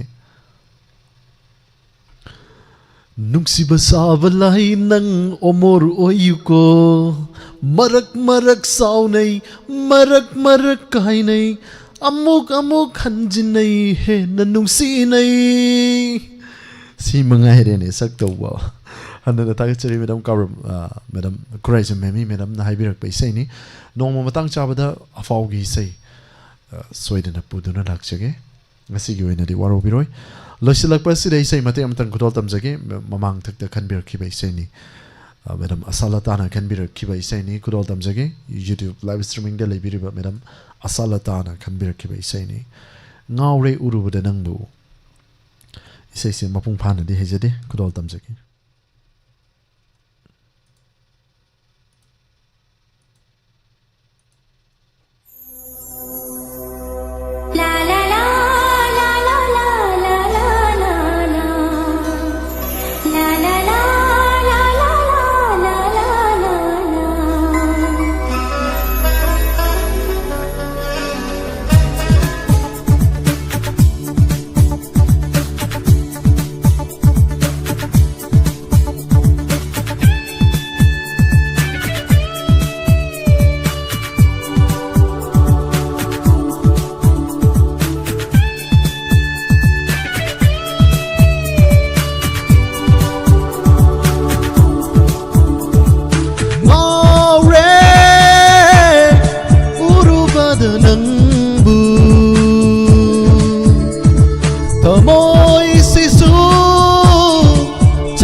samlang laki mitjing aduvu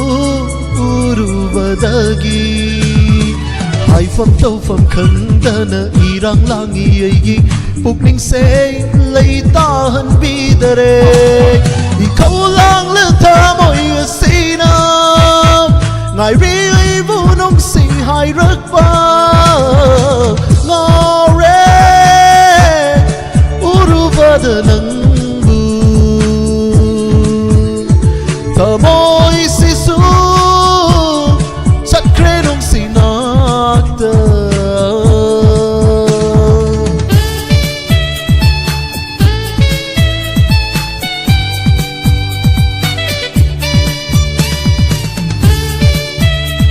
Hai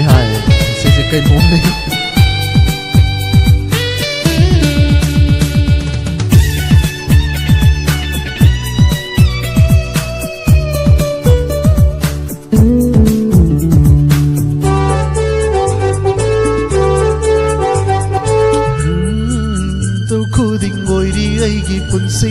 asigi hingbai mamal chakravadi thadok tuna senglai gi thamoi asivu nangnau vidana oi horani ai gi punsi se mamalai tra khong chet ki wari ngore urubadanang bu thamoi sisu chakre nong sinakta kam jaba sungam hau dare nong simi nok yeng ni ngai da puk ning sei rang hau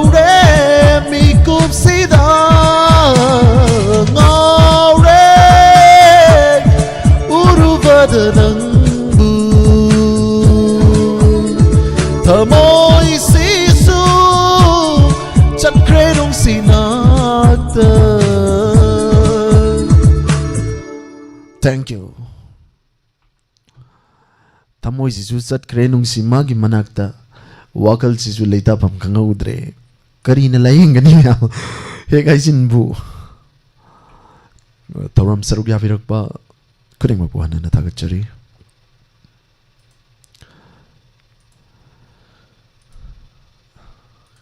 krai sat kre music to isai ga blur sali sana hanbi oinam tagachari isai amna fazai hena takpirakpa anana tagachari renu ka waikom tagachari madam government sofia madam Christ Memi Devi tagachari Pamujanta Kumar madam Tabar Kanesa anana tagachari tawram sida sarup yabirak liba kuding mag madam Robita Langpok taram nokchari maibem hal ningchokong akoizam Bidyarani tagachari madam Supriya Wangjam kainomni madam adamuk tab yagi da budi khanghodre madam Thangjam Anjana tagachari tawram sarup yabirakpa reaction kya thabirak-tuna mayamna pungning thogat pirakpa soikilan kiba yawram nagasu mayamna waru bidana maijari madam Thongnawjam Pakpi hannana tagachari nganbi thongam so slander lona yengjanu pattabani lona yenglakliba samlang laki biching aduna leita fam khangan gidre nauri ba pakhang gi thamoi he gaijin bu hainabi oire hai batare he gaijin bu je karai dei pusala ki ba dialogue no khangdre he gaijin bu ram tabara kanesa thagachari thoram saru ya birak sir ras Pamujanta Kumar kuring makpuana thagachari aina patok chabada chitana da ba yawra su ma'am na waro widana ba ma'am da muka su hana nalukchari madam Sony khangembam thagachari Thongnawjam Pakpi kabram Sofia kar yang na pajage Sir Suranjoy Konsum Robita Langpo nganbi thongam thagachari engbi yumna madam basu taram nokchari Sir Ranabir Wangkem thagachari madam Romita Sanasam thagachari Naurem Gita hanana thagachari thoram sarup yabirakpa ima ibem holding tokong ima madam Kunjesori oinam tagachari madam Supriya Wangjam once again Sir Jiban Laisum Tabarakanesa tagachari madam Christ Memi Devi tagachari Sir Ras loinana nongna changbirakpa khudingmak aina pathok sabada chithana thaba yawraga su waro biroi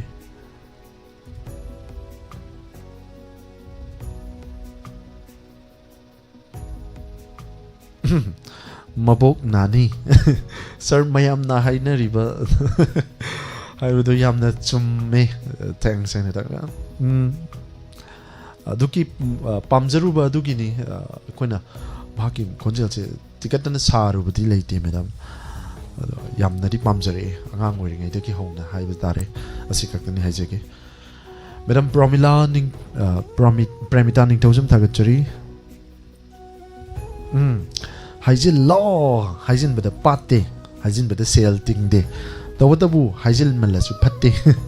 hanana thagachari madam Premita ning tawjam chingkai oinam thagachari thawram da ngaubanate isai da su ngaure hanana thagachari sir chingkai oinam taram nokchari hanana thagachari madam Premita ning tawjam sana tomba mangang thagachari madam Blazy Yumnam madam si ukida bakuire madam Blazy Yumnam se kasarda ki sarup yabirakpa madam bu hanana thagachari hamkai live se thokte hana complain ama aingonda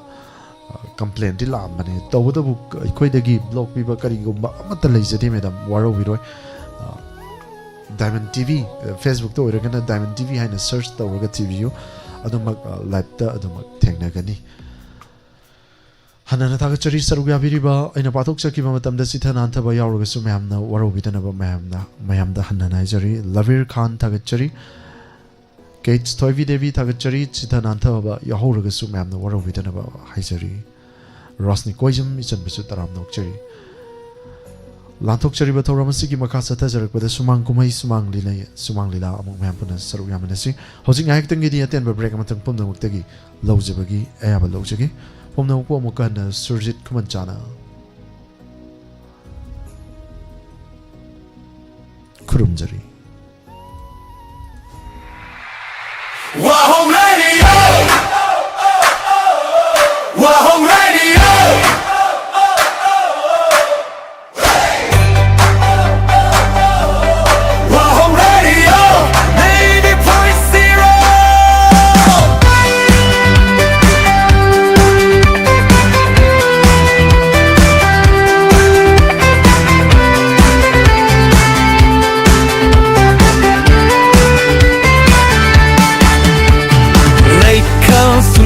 shatlare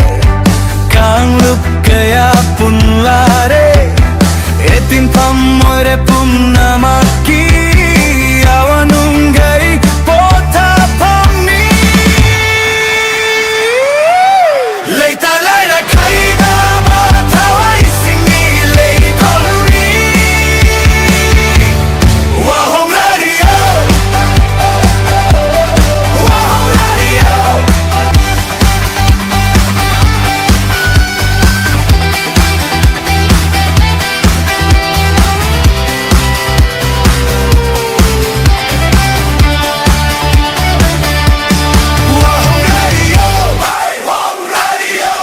Wahong radio, Wahong radio, hey, Wahong radio, 80.0.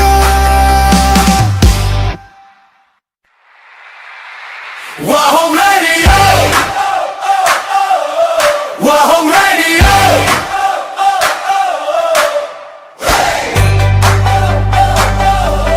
Wahong radio,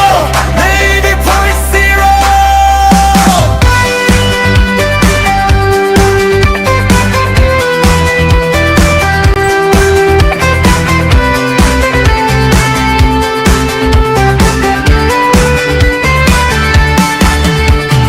Leikal suna shatlare Kanglup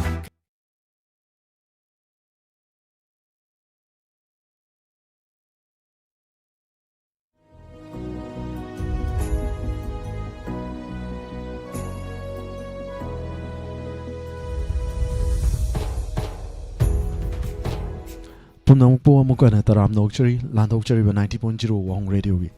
Thoram gi makha chata jerak pada hoji mo kudal tamjari sumang kumai sumang dila ngarang landok chakiba sumang kumai sumang dila wari loitri mayam pun taminasi kudal tamjari lila sigi aroi basaru kudal tamjari taminasi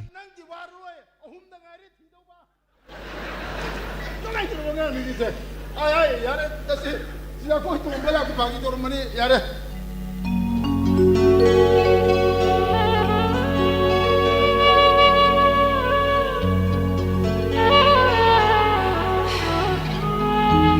Karigino nilintay gidai di paro ba? Lintay ang tawag ng kaya nagkaroon sila ng magigay ka man yung singay na lalami.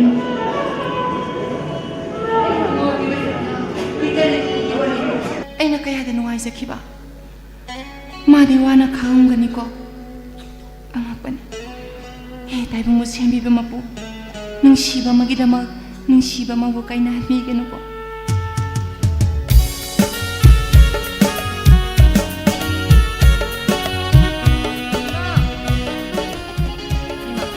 Kaniyang tasa di chamo pumulaw. Ngasay sa university da tinarmaktada nang dawaram sa taong laisi ba kay lege? Ay di ngasay si kino mo ko madum sa laba. Nasi siya kayo namin okang mo. Wednesday na kidorge. Adu ka ta? Atay di. Kangde. Yari di manung shiba sa inyo mihenza ni ko. Soidre, hela mani he. Adu nga sino may sikay kangde. Hayo hay, ngasi sibo kay lege. Nasi sino. Ay nang wala nung siya kaya ng propose to matungda nang nagyari yan ihanan message sa kibat. Adu gini mi tuding ngasi sinata na. Nami marini wali bungo. Numi marini wali gay. Adu di ngasi si date kaya. Oh. Nang English ke calendar yen oram ni na. Adu ne ba February 29. Hoi bungo, adu di chahi mari le ga ning sing ba calendar. Khangobo. Akhoi di chahi khudingi amta gi ni pan ba ning thau ka ba numit haidina sim pha puzar bado. Na sa khangan dan aina hotel da poraga cha pokong zabado. Maram de haidok tana. Nang di ning sing bra haiduni yeng bane. Suning suyen ning sing de. Ai di mai tai da bani wa di sukan mu khalu de da. Sahi mari se February 29 si da ingai reis. Adu sunung da waram sida wish to bolai ba. Farene nangi na mai tai gi thaba lang to si gi di. Aina pore bro se. Sim tang na kuna harang lo na problem silin. Lawo budi lawgi. Sin madi nang sin diram ta ba. Happy anniversary. Asi nagi na pore sin di ro se. Sina ko ni gi lo bai no mi lep ni ko.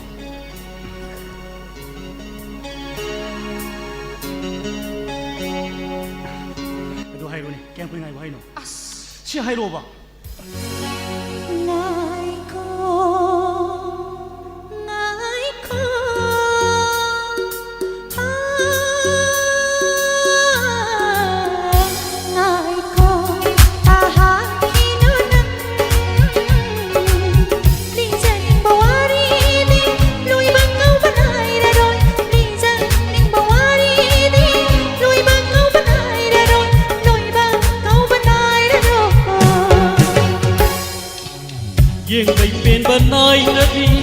सुमहत हैबी सक्तमदुना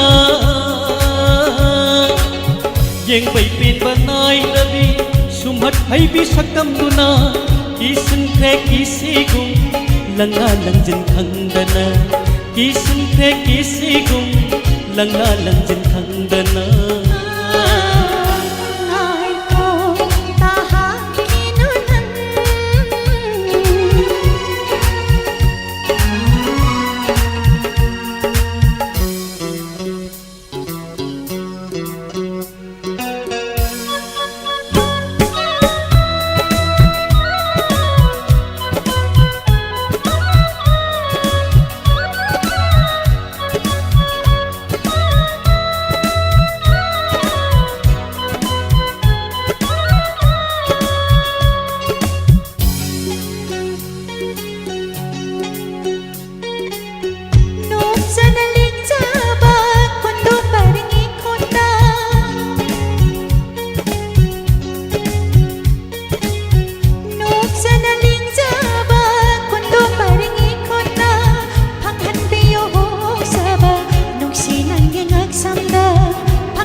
लैरमलाबा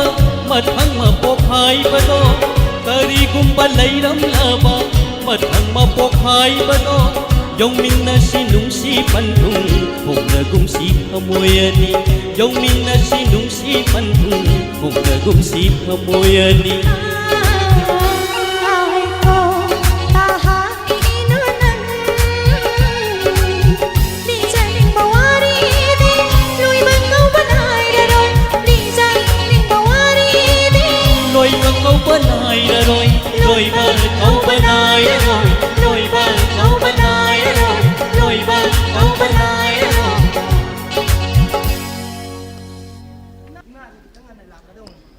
Machada một tay bên mẹ hay mà đúng không? Thì sao rồi làm mày bôi đấy à? Hoi mà. Cái hàng quay cái này lạc bà? Anh ngáo vậy đi mà. Cái nuôi ba bà khơi gì phăm một cái nuôi này. Numit tas lepas sumsel lagi hintor mani din. Khang dia dah ibu ngah. Ima apa bung eh theng nara kadi luhong bagi wah dah hai. Ima kau nanti kita nak tay jah dah bani na ima lah kita tap thaning bani adu bu. Ima apa bung nak taksan bayam nan baca ima kari kumdong no khang dia dah. Kau nu pabung tu bayi di nahan matam kita ngai bi kau nahai raga. Asyik sumber bisa sam tahu gini nak khalal lagi raga. Aduh dia aku itu lah aja dum tahu ya tu bu. Sumen jela kanu ko. Sumen jela di luhong magloi makai ni huzi. Ngai gizi mang ngai gizi. Aku luhong tu saya ngai gizi na isu bawa hoi dah hai lagi mah. Hoi dah. Ima nak kita tap thaning bani ya dah kadi kaya dong ni sah jadi ko hong tu aloi kaya dong ni. Aduh ima thengsi lah mina imuk lagi. Yauro thenge matam phati. Gari ka tu kan thau kanu. Tam na thau ko gari ka tu ibu ngah. Jing matam jadi muni mari kung bawa nanti. Aduh ima, esok lagi tu kalau lagi. Selalu ni minta selai lagi tu kado thado selalu matam. Keinjang thong hai no. Kari no nang na janing betul thong ko dau gini ya. Ima na cawai anu baga tu kerja yauro pani ke thiem na cah lagi. Kang de po na marol matang mani. Kara hai na sih. Cawai seni iro lagi tadi ko. Sa kado yam thong kanoi bi ma.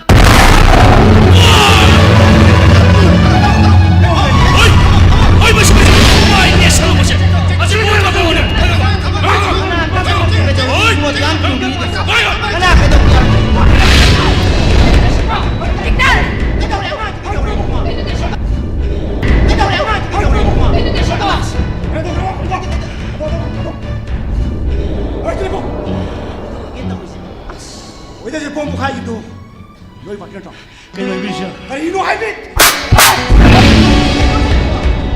Angan sudah kali dah, main nang angan jadi antang sini ini naik tak, kau puri sih.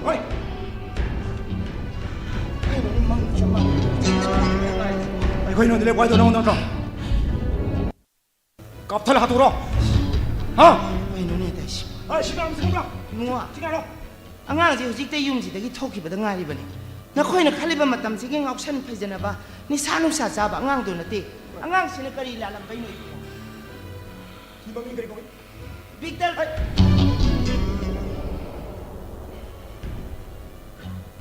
Nang iming tu kari. Biar. Victor. Ada tu lagi matang makai elaj palai sekarang yang lagi tu nak. Kari kau? Only Victor. Nang kisah, passion anda orang minti, mana kena tu? Siapa mai tu siapa ni bang? angang ja chamba ngang nate huji MU da master tawjari bani bunga ai sa ka swam sine loina jaba tina jaba maru mapang huji ta toki bidangai kari ai no sha tin ate so sha tin mai che sha na no isa di isa no pi ji gai bunga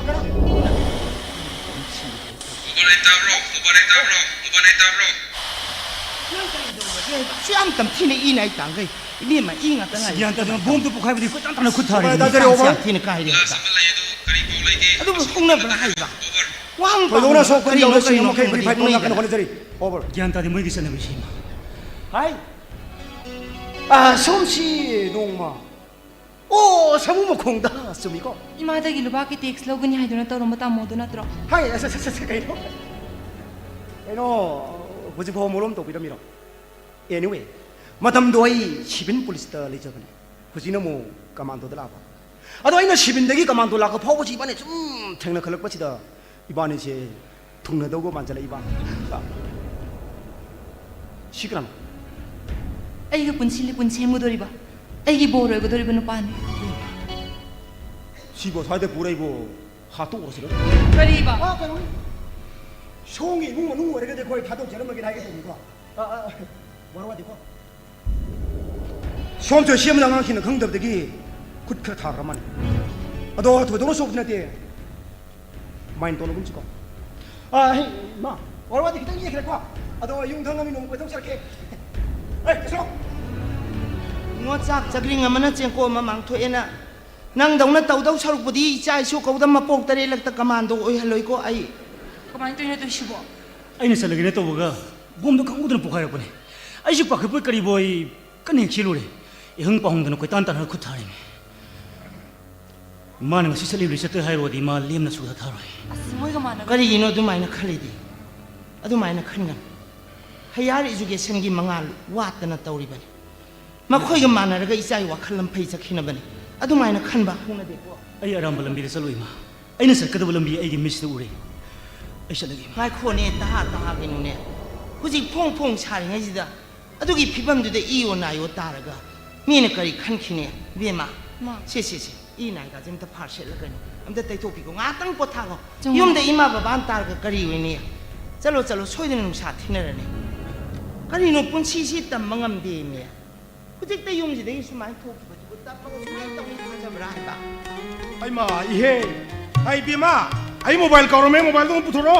matam je ayo gre thiengam ni ne unaje la ba ai lo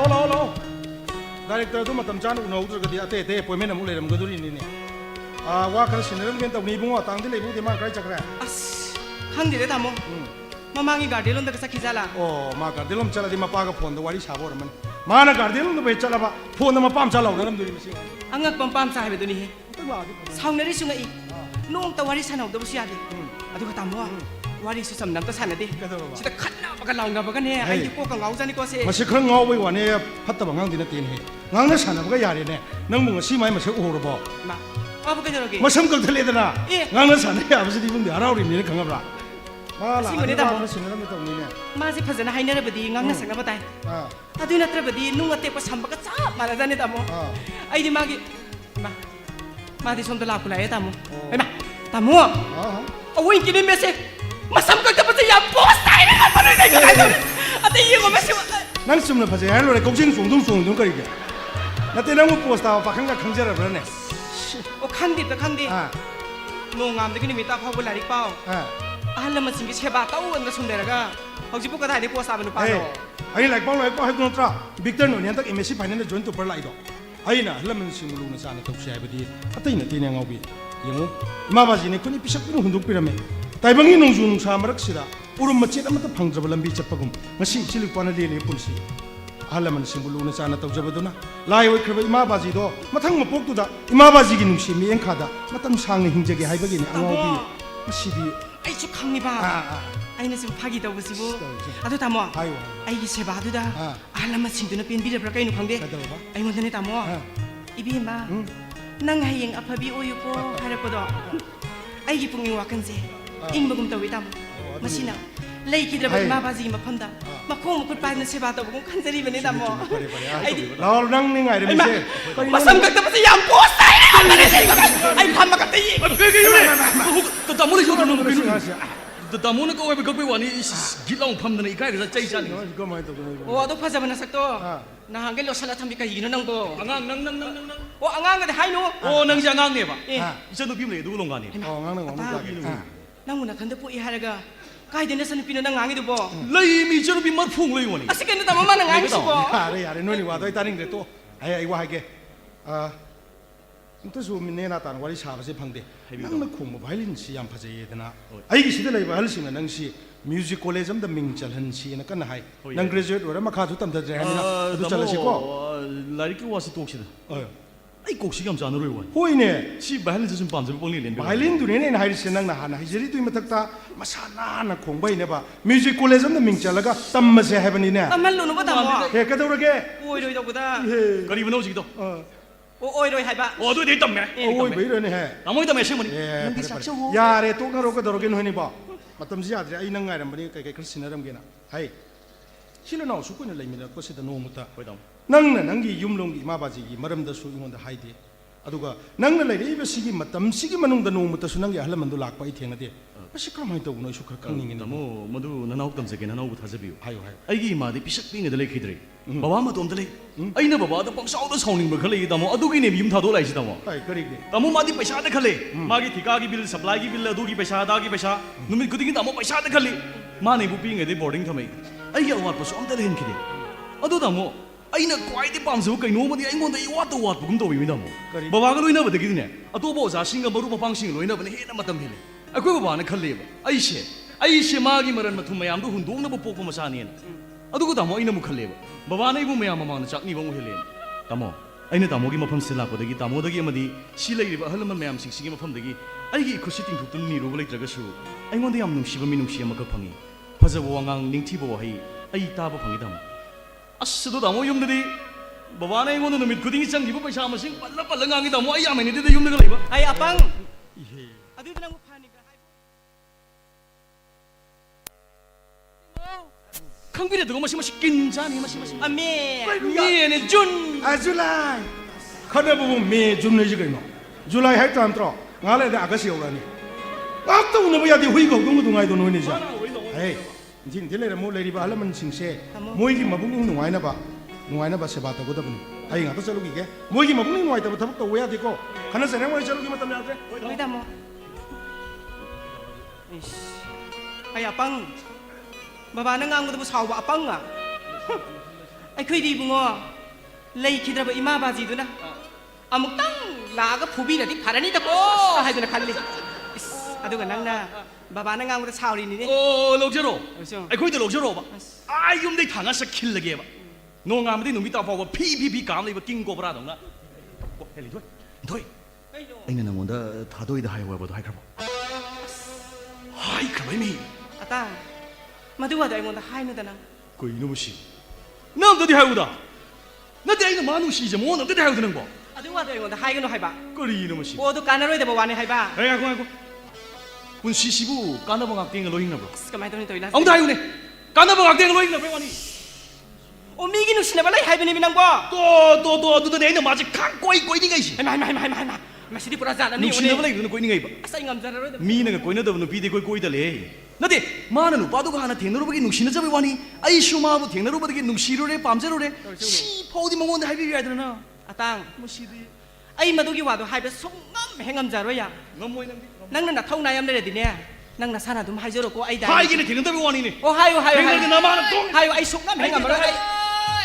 ma kana no ko ai ma asi ni pi sang lai ka dong lai no sa la ai ko ai si ko da noi chung le la ai hai de ge ngasi atang hai bi ya ko sa lo nang ma tang sa ai nó thay tôi xin lấy lọ ai cứ lấy lọ nó đâu xí bò tao sống cái lòng mà cái này em thay thì cái sao lên nơi bò tao sống cái lòng Sida lai ni hai bên này to ko ro di tri tong ni hal ma ka dor ba mi le ya as oi bi ma tu noi hero sina pau hai ra ka hai ngai du lai ba is adu ga ma di tu mina ga lai tho da na ai si som da hom si tha do ko ya da ba du na ni khang ga ba ai na ado na ban lai siam pha dei lao imung de sang ga ne wari aru bam sana da bole lao sang ga sa lin thoi ꯑꯩꯈꯣꯏꯁꯨ ꯅꯪ ꯍꯣꯝꯁꯤ ꯊꯥꯗꯣꯛꯄ ꯌꯥꯔꯣꯏ ꯈꯟꯕꯗꯒꯤ ꯁꯤꯗ ꯂꯥꯛꯑꯕꯅꯤ ꯑꯗꯨꯅꯤ ꯅꯣꯏꯗꯤ ꯀꯥꯎ ꯀꯥꯎ ꯂꯩꯗꯅ ꯀꯩꯗꯧꯔꯕ ꯑꯩꯈꯣꯏ ꯇꯥꯃꯣꯅꯅꯦ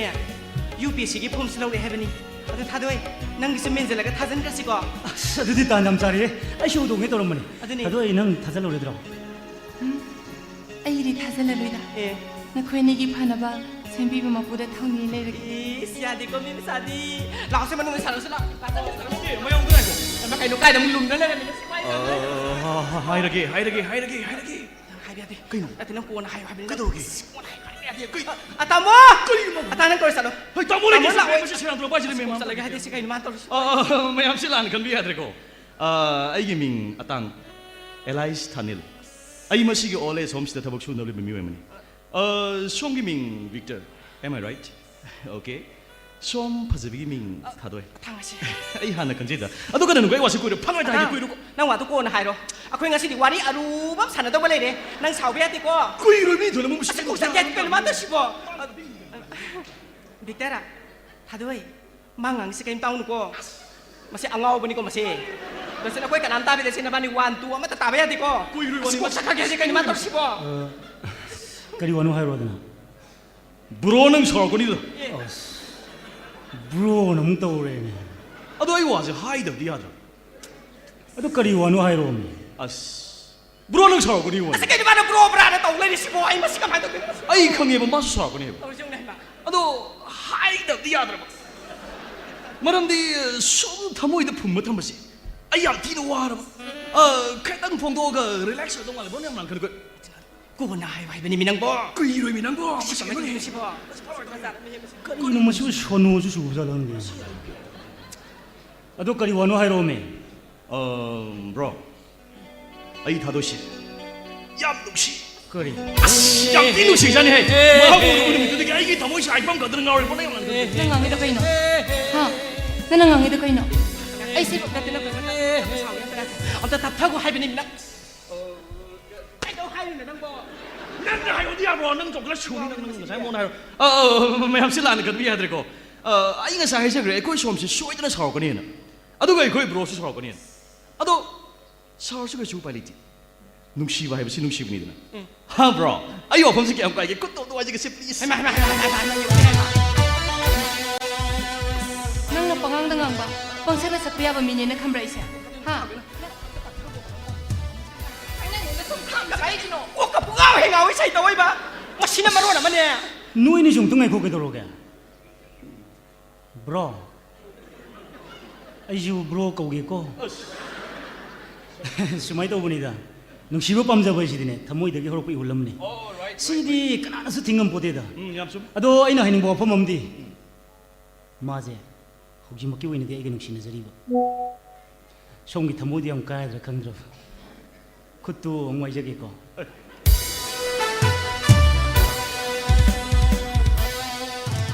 ꯌꯥꯔꯦꯗ ꯑꯃꯨꯛ ꯍꯥꯏꯔꯁꯨ ꯃꯥꯁꯦ ꯑꯩꯒ ꯂꯨꯍꯣꯡꯒꯗꯧꯔꯤꯕ ꯅꯨꯄꯥꯅꯦ ꯑꯩꯒꯤ ꯕꯣꯔ ꯑꯣꯏꯒꯗꯧꯔꯤꯕ ꯑꯗꯣ ꯅꯪꯒꯤ ꯋꯥꯉꯥꯡ ꯁꯉꯥꯡꯗꯣ ꯃꯇꯨꯡ ꯃꯅꯥꯎꯗꯤ ꯑꯗꯨꯃꯥꯏꯅ ꯍꯥꯏꯅꯨꯀꯣ ꯅꯣ ꯑꯩꯈꯣꯏ ꯊꯥꯗꯣꯏꯅꯤ ꯌꯥꯝ ꯂꯥꯟꯅ ꯈꯪꯉꯝ ꯈꯪꯂꯣꯏꯔꯦꯅꯤ ꯑꯩꯁꯤ ꯅꯣꯏꯅꯤ ꯅꯨꯡꯁꯤꯅꯕꯗ ꯑꯩ ꯀꯩꯁꯨ ꯌꯦꯠꯆꯔꯣꯏ ꯐꯔꯦꯍꯦ ꯀꯩꯅꯣꯅꯦ ꯃꯁꯤ ꯈꯪꯕꯨ ꯈꯪꯉꯦ ꯁꯦꯔꯥꯟ ꯇꯨꯔꯥꯟ ꯀꯩ ꯑꯁꯤ ꯃꯤꯅ ꯌꯥꯗꯕꯁꯦ ꯁꯨꯝ ꯉꯪꯗ ꯁꯨꯝ ꯂꯩꯕꯁꯤꯕꯣ ꯇꯞꯅ ꯉꯥꯡꯒꯗꯧꯒꯤ ꯄꯨꯔꯥ ꯂꯣꯏ ꯁꯤ ꯄꯨꯔꯥ ꯖꯥꯔꯅꯤ ꯑꯩ ꯍꯥꯏꯗꯤꯅꯦ ꯀꯔꯤꯒꯨꯝꯕ ꯅꯣꯏ ꯑꯅꯤꯁꯤ ꯀꯥꯏꯗꯗ ꯑꯣꯏꯇꯥꯔꯗꯤꯅꯦ ꯃꯥꯗꯤ ꯑꯩꯒꯤ ꯑꯣꯏꯖꯒꯦ ꯍꯥꯏꯖꯕꯅꯤꯀꯣ ꯍꯦꯃ ꯀꯔꯤ ꯋꯥꯉꯥꯡꯕ ꯃꯁꯤ ꯄꯥꯏ ꯉꯝꯕ ꯅꯪꯅꯗꯤ ꯍꯥꯏꯕ꯭ꯔꯥ ꯅꯪ ꯃꯁꯤꯕꯣ ꯃꯁꯤ ꯄꯨꯔꯥ ꯖꯥꯔꯅꯤ ꯍꯣꯏ ꯕꯨꯡꯉꯣ ꯀꯥꯏꯅꯕꯒꯗꯤ ꯈꯜꯂꯨꯔꯅꯨ ꯍꯟꯗꯛ ꯃꯄꯣꯛꯇ ꯅꯠꯇꯤꯌꯦ ꯃꯄꯣꯛ ꯇꯔꯦꯠꯇ ꯑꯩꯁꯦ ꯃꯥꯒꯤꯗꯣ ꯃꯣꯏꯗꯣꯔꯕ ꯅꯤꯄꯥꯟ ꯁꯨꯕꯗꯨꯗꯅ ꯑꯩꯒ ꯌꯥꯏꯗꯤ ꯅꯨꯡꯁꯤꯅꯕ ꯈꯨꯗꯤꯡꯃꯛꯁꯤ ꯊꯨꯡꯅꯅꯤ ꯍꯥꯏꯕꯗꯤ ꯂꯩꯇꯦꯗꯅ ꯈꯨꯕꯥꯛ ꯈꯨꯅꯝꯅꯤ ꯍꯥꯏꯖꯔꯤꯕ ꯂꯥꯏꯕꯛꯇ ꯇꯝꯂꯝꯗꯕ ꯍꯥꯏꯕꯁꯨ ꯑꯃ ꯂꯩꯕꯅꯤꯗ ꯑꯗꯨꯒꯤ ꯍꯥꯏꯕꯅꯤ ꯑꯗꯣ ꯕ꯭ꯔꯣ ꯁꯨꯃꯥꯏꯅ ꯇꯧꯕꯅꯤꯗ ꯑꯧ ꯍꯥꯏꯕꯤꯌꯨ ꯑꯩꯈꯣꯏꯅꯤꯒꯤ ꯂꯥꯏꯕꯛꯁꯦ ꯑꯩꯈꯣꯏꯅꯤ ꯑꯗꯨꯝ ꯁꯦꯝꯖꯔꯕ alright ꯃꯥꯁꯦ ꯑꯩꯒꯤꯅꯤ ꯑꯩꯁꯨ ꯃꯥꯒꯤ ꯑꯗꯨꯗ ꯑꯩ ꯀꯩꯁꯨ ꯌꯦꯠꯆꯔꯣꯏꯀꯣ ꯍꯥ ꯅꯨꯡꯁꯤꯅꯕꯤꯌꯨ ꯊꯨꯡꯅꯕꯤꯌꯨ ꯄꯨꯟꯁꯤ ꯂꯩ ꯄꯨꯟꯁꯦꯝꯕꯤꯌꯨ ꯑꯩ ꯀꯩꯁꯨ ꯃꯥꯏꯟ ꯇꯧꯖꯗꯦ ꯕ꯭ꯔꯣ ꯑꯗꯨ ꯔꯣꯏ ꯍꯥꯏꯗꯤ ꯀꯔꯤꯒꯨꯝꯕ ꯅꯣꯏ ꯑꯅꯤꯁꯤ ꯑꯦꯅꯤ ꯀꯟꯗꯤꯁꯟ ꯑꯃꯗꯒꯤ ꯀꯥꯏꯅꯕ ꯇꯥꯔꯕ ꯃꯥꯗꯤ ꯑꯩ ꯂꯧꯅꯤ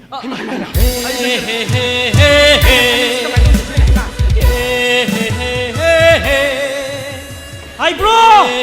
ꯑꯩ ꯌꯥꯔꯦ ꯂꯥꯛꯑꯅꯨ ꯅꯪ ꯁꯥꯕ ꯂꯥꯏꯗꯨꯕꯨꯛꯇꯤ ꯌꯥꯏꯌꯦ ꯀꯩꯅꯣ ꯁꯤꯕꯨ ꯊꯥꯁꯨꯗꯅ ꯄꯣꯛꯄ ꯖꯥꯠꯂꯣ ꯅꯪꯗꯤ ꯑꯁꯤ ꯀꯩꯗꯧꯔꯤꯕ ꯁꯤꯗ ꯑꯣ ꯒ꯭ꯌꯥꯟ ꯇꯥꯕꯖꯥꯠ ꯅꯠꯇꯦ ꯏꯕꯦꯝꯃ ꯇꯥꯔꯣꯏ ꯅꯪ ꯏꯁꯩ ꯀꯣꯛꯀ ꯄꯨꯡꯉꯥꯎ ꯍꯦꯡꯉꯥꯎ ꯏꯁꯩ ꯇꯧꯏꯕ ꯑꯁ ꯌꯥꯔꯦ ꯅꯪꯁꯨ नसक फजबदुदने नुंसीदना हाइरेने खंतो यारे बुंगो नंग लेना नुपामना समाने नंग नमांग नंग लिसे कदबगिनो ए मी नुंसी पामेन हाइजले अइना खामु यारिबो नंजु फजब सकतो मीना कारण तारतन मार्क्स मुसल सलवदना अखोजु नुंगारम दो विनिंग ब्रो मीना कारण तारा कुलायना नंगी फजब समलांग दुदा लसिंग म फोलम पक उदने पृथ्वी दो लसिंग पमी पुनमक्से यान थत्केन खल्लिमे ई सुम कारक्तनने मीना समाय समंगलग सुम कानारु जेलसला फरमी सेलौरजिने अदुदी नंगरो हेना बानिया ओला को सा थौगिसी ओना सेलु खटले हे लाव हे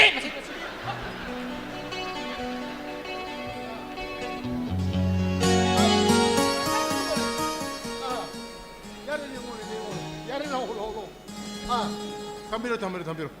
아이 돈봐 마시 안 하지마 돈번 또 그러는 거 아이 똑파 하이 다리만 하이 시원한 지금 이바이 뭐 가오라버라 하이바 이바네 그리고 큰누가 이노 하이브린다 거리 이노래 나티 이바네 따리브라는 거 이두고 나티 아이주 이바이 누피노 오이 하이 또 코파로 다른 또거니 해 너네 통다이도 로에봐 통과 다음라인 항문이 아까 하고지 마이락들 왜 그렇게 살까 미국 작업으로 강리와니 락락구나 까이더브로 아도 이바이 ngasi akhoi mung chak de mi ju kaya no ba era namang ni ban le bi yum du ki moi ma simo pa do ibani sum sin sa ko bi ni da mo yani khata ihe ani ka do we have no mo yani khato ro ki ni ba athong mo ataw bo angong mo mayam la ngi ju ko ai wa na bra hai bi da ibani sin ba thabu bo ani we yer manga we yer tari we yera hau da hau lo mo ma sana lo ma su ba lo ibai mo gi ma sim pa do khata kana mu yo huni ni no as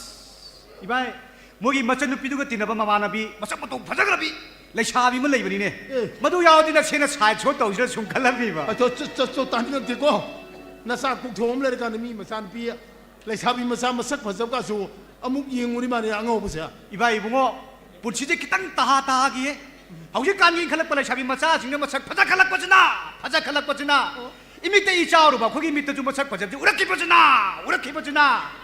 छजिक Falor मिने छजिक cook थोम फा कान कोना हनौ थेनी हाइदुनी दी bye तो चलो पामान तौले noir चलो उद्रो चलो मसीगा हारोबी इबाय नसेनी इबाय थागचरिनी इबाय बै नरजा येंबियु इसेदु लेगिदब चाही 35 कुंजी फारा फावबा ngasi फावबो इसेगे हांगदु मेंजन बिदना इबायने युम पान लरिबजे नसेना थागचरिनी इबाय चलो दं चलो चलो अदु इबाय नसेनी ngamjaroy हौजिक लाइमिनारिब नचनु पिन करिबो फतनुंग थोक्तने हेक लेगिदब थोअबा नसेंदिने फिरोयने नब अमा हेक पुचिनजरकनी इबाय करिया इबाय आइजु नुपि अनांग यामना करो तो बै वा नतेको hayang na chunu pinu hundongdriba angang mayam jingjina kudidang hek tiba matamda iba haidina icha jingiga wa pibam ni chen yeng mangam duroi duriba icha jingiga setpa chaba baling tungan mangam dusu iba mama dang di walan la roi iba ini chalo tani chalo yong sang chu mi la ni chalo iba sauri no na sen wam da hang chage ba kuji kan da kana go ma sak ma to phajagrabi mong na hamala aga taingo ge hangi punchi chen na men jarage तांगोगी पुंचिगे सेवा म तोलोना फंगजेगे हे खाराबी bye करी खुमिदिगे ता हाबिउ bye तो संगो बतोबा इबाय सबिनु करी खुमदुम ता हाबिउ bye खोपांगना हराउली जो अजन चाउ सुरबो सोनोनी न मान सुरी सोनोसे आइ मचो आइ मुआ खक थिंग रे गरो या फड़ी या जरिया इबे मदी मा सकने ने माराउन होना जरम बने दुदा मागे याम लुन साना तिनजे बि ममाना बि तो कन्ने हेक अमक्तदना मादि लाको याउरे आई थेंगसु थेंग यौदि यौजरु रगे लाक्सना कयम कन ngमदबनो नि बुआ क्राइम मागी दो कनब ngमदो मानद्रेदा कइनो किडनी अनि मक्तु फेल होइबनि क्राइम कन नचन बिगि तिन बदे अंगांग ओरम मरि अंगांग दबु किडनी फेल ओरि से क्राइम मसि अंगांग अलगि वालेते लाइब कतमम बा हाबदनि आइगी सनु पिदुगु तिनजे हाइबगी वांगांग नतना ममालु खराबि मक मागदे याम लाइरन नंग लेजब अंगांग अदुगा हनक्सिमा जिआरे फंग्र मणिपुर यूनिवर्सिटी रिसर्च तौने सुहन जरिबा तिनेजरिसु आइगी सनुपिने माने विक्टर नुपा मसामगा मोय हुम सिलुना साना तिनेजबनि यूपीएस एग्जाम सु पुन थामिनबदा लाइव फदना विक्टर आरिबु नुपा मचादुदी आईएस फंगबनि करी खनमनु खंगदे पुलिस ऑफिसर होइनी आईपीएस होने लौरने कन्न तौरी आइकोई बीमगिना अमाना इनकम टैक्स ता टैक्सेशन ऑफिसर न मचा आमदि हरिने नुवाइबा पाउ मचेनि रे ए नंगी सोइना सोशल वेलफेयर मिनिस्टर दा ไอ้ยังงั้นนี่หน่วยบุคคลยังบีรักตระเกียบปันกี่นี่ไอ้สัจจะรู้เรื่องมันก็บีรักตนะดูก็มวยสุเลียงบีระเมนสเปกชันตัวบีระมาตุ้งเดลปากโครระมากิเซนทั้งดีมวยนี่ปีบีกันเนี่ยนะให้บีระอุลามาคุรายบุ้งตัวบีมันจะนะกจารุก็คุรายบุ้งผมชีบะการิกิตัวบีมันเนาะฮ้ยมีอะไรแบบนี้อามันนะบูอังกฤษมันจะมาติ้งปีนึงก็จะมันคุรายบุ้งอะแต่ไหนนี่ให้ใครน้องเอาควายอังเงาบุตรบัวใครน้องมาช่างกับทะเลจุ่มดอกใครบุ้งงานนั้นสานมาปุระนอร์เมนตาเรมาสัมกับทะเลไอ้หนุ่มอาบุ้งมิวสิคคอลเลจนั่นมิงซูซันบีระมิวสิคคอลเลจนั่นคือชัดดีมาเสียครับคุณเนี่ยมิวสิคคอลเลจที่ก็ดูมานั่นหลักก็ได้ไพ่เล่นมันบ้ามันขัดลอยนี่เจริญไอ้คุดิ้งมันคงมุสิตาบดาไอ้กี่เดมาหุชายคุยจันทร์คงพยายามพ่อว่ามึงเลี้ยงเจ้าตัวไอ้กี่เดเลยใครบุ้งอ่ะก็มาคุดามึงเลี้ยงเจ้าตัวท้ายนี่ไปเฮล่าฮ้ยอันนั้นมาเสียงเขาจะเสียงมาทุกคนนี่มาเสียมิวสิคคอลเลจนั่นมิงจันทร์ชินเอบุ้งอ่ะนี่มันกันนักตักปะเด็กไอ้น่ะตั้งจิตเทียมันก็มิวสิคคอลเลจนั่นมิงจันบีระมาเนี่ยตัวนี้ทับตัวบุ้งอ่ะไม่ปูนเนี่ยให้บุตรทีก็ต้องพยายามมันมาไปเล่นของตัวนี่เนี่ยมาไปเล่นกันอันบุ้งอ่ะก็มาฟ้าเลยนี่กันเลยบุ้งอะดูใครบุ้งอ่ะเที่ยวแล้วมาทำครักไอ้กี่บุ้งอ่ะสกัดเลยเนี่ยจะบัดไอ้กี่ experience ตาใครบุ้งอ่ะก็มาก็สิมาป้ามาสามันตาบ้าใครเดนูเก็บมาไม่ได้เลยบุ้งมาเที่ยงเลยจะไปสิอันนี้นี่ปุ่นชีบ้าคนป้าชาเซ่อีป้าชาเนี่ยให้บุ้งอ่ะป้าไม่พอพงเลยงมตีแต่ไอ้ยุคขันนี่มีนี่บุ้งอ่ะตัวบุกี้ดีใครบุ้งอ่ะเขาจะการยี่การเจ้าเนี่ยมันมาสร้างสิ่งมาสู้สิ่งสิพันนิ่งเนี่ยนะอังอังสิ่งเนี่ยตัดต้นหายบัวหังบัวหังครัลเลยไอ้นั่งกี่ตรีวันเลยมีกี่มาสร้างสิ่งฟาร์กนั่งเนี่ยพัดที่บุกรีกันชิคุบัวหังสิ่งตัดต้นหังใบเทียนมันจุนี่บัวนี่มันตัดต้นหายดิเซ่ใครบุ้งอ่ะนั่งเนี่ยพาร์โอ้ไอ้นี่ตาลีบุลันสุบเซ่เมียมเซ่น้องมันรู้เลยให้ดูอะไรกันเลยจิลเลยแกเป็นนี่บุ้งพัดที่บัวอังพอกันอังอังดีตักเซ่บันเซ่ดีพาร์โอ้ฮาร์กพักกันบันทีมวยบุคคลเซ็กชันเซนบีบลอยน์บีบมินุมสิกลอยน์ใจบีบังอังบีบลอยน์บีบมันขัดจังไอ้เนี่ยก็ยิ่งมันขังจัดระเบิดสู้ไอ้กี่เซนปีเลยชาบีพาร์บีสินะ MSc Final ทารุฮัลกปะดาไอ้ลักโลนั่งคุยสันดูปุถุสิกะกี่กุมแม่สิอุ่นดูละมิจินกะรีกี่ไอ้กี่วังสินะมังวันดาลาริกปานิงบักอิทิลมันดีปีบราให้นักขัดนูบักมันนุ่งได้เนี่ยสังจัดระเผาตุ้มลำได้แต่ตัวระเบิดสู้ไอ้นั่งอาศัยมันนุ่มมิจิตกะรีขังเงการัมบักยาลกสิลเราก็ให้บัวหังสิตัดตันหังใจคุยใครงูกี่ที่สิลลีบัตรพยายามสิมาเสียนั่นเลยบัตรบัตรปุ่นสิบ้าไอ้กี่ business ที่ตุ้เตลเพลบัตรนี่เนี่ยบังจุ่มมีใครบุ้งนั่น section เสียนี่เป็น business ตัวงั้นสิใครบุ้งไม่ไปใครบุ้งนั่นเสียนี่เป็นแต่ไปอิสระต่างดิ่งสิใครบุ้งกินนักตะกี้ลาบนั่นเลยใครบุ้งมาป้ามันอินดีภาษากัน nurse อินดีภาษากันสักกิสักจับมันจะระเบิดสู้มาหาตรงนั้นกันมาป้ามันอินดีภาษาตัวเดมินุงสิให้บ้ามาขัดยาวรีใครบุ้งงั้นสิอิสระต่างนั่นเขารังเลยสิใครบุ้งกินมินุงสิ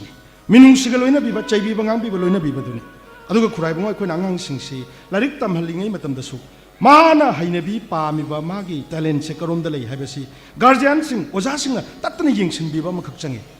ลาริกตาพ้าวอยากรู้ตัวบังอังดูมิวสิกตานัตรกา performing art ตาตัวงานบิสปอร์ตตาการบัตรเตตมาหน้าให้นบีให้เบสิไอ้คนนักขังดุบีบ้ามาขับการเจียนน้ำมันน้ำมันท้องไตใครบุ้ง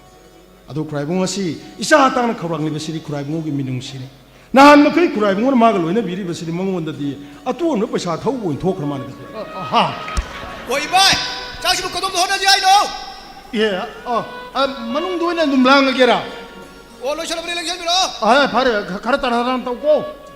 บัวไอ้กี่ว่าคนสิอังกฤษลานขมานี่เนี่ยปุ่นสิวะอะดูบัวเย่วาริสิโก้เลยสิสักทีตัวมันเนี่ยพันนี่เราเลี้ยงเลยไป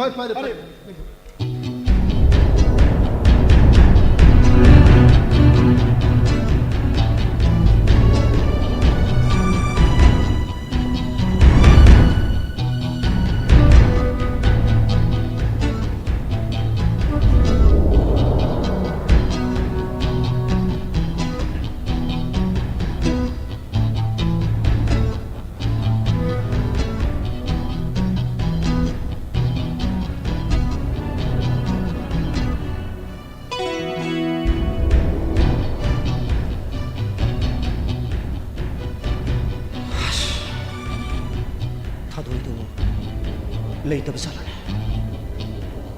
อัศมากิมาสักตัวพอดีภาษาบันทึกไอ้น้องโลหิตตะกี้เนี่ยจ้าชินนะมาบุพังน้ำคนก็สิไม่ใช่ปักเดชอะดูดิงั้นสิแล้วก็รำพัดตะกี้นึกชินนะก็มวยมุ่งทางสังกัด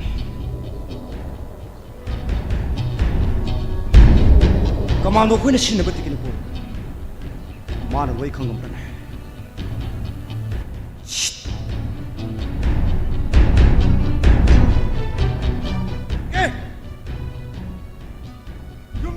लेतो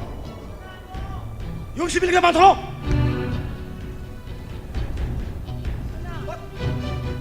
아이 또 뭐? sir 아이 지금 들고 싫고 뭐지 sir 용시 되게 미도 많도록 그럼 yes sir 마 kaino kana kai to buya 지고 이마기 뭉시다 미가 나글래 내가 들 노래 많도록나 이마나 양 투는 다 해비고 이마 kaino mang hada thoga da thodo kumna takpiri sibo ima isa da lei jaba yumni kana na kari la na pau pisin bi rakudagi atam na nei bung khoi ai yum seleng bi re ibano 이마기 뭉시 레코 잠내 비 뭉리 게노네 kari haiba 아이 그 실로는 강미니 와로와 디마 이 뭉는 상황 강거든네 아이 하베 땅도 시장가 예저기 야리고 madu to bi no ibung ima na thamoi sing na haijari ima gi wase tabi ko mapana pisak pikna hundok piram badagi maning thongan bangamdana imana isa se chauna be yok jarakpani adu bu khangudana handak ta jiare phange haiduna moi emu da oja sing pija bithak tawne na mama na bi kharaga chatkibani adu bu khangudana isa do wan tharak badagi hospitalize tawrubada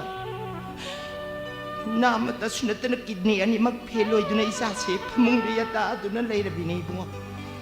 ibungo khoi mayamna khangudana lengbirak bi pau se taraga isa gi phibam kari oigani haibatu su isa sina kitang khanthabi imana haijari base yam sengna haijaraba 이마 이마기 샤노 비 마상엄데 해봐 두기 덤터리 아이쇼 얌나 노마이자디 마 아도 이마 가이두 빨리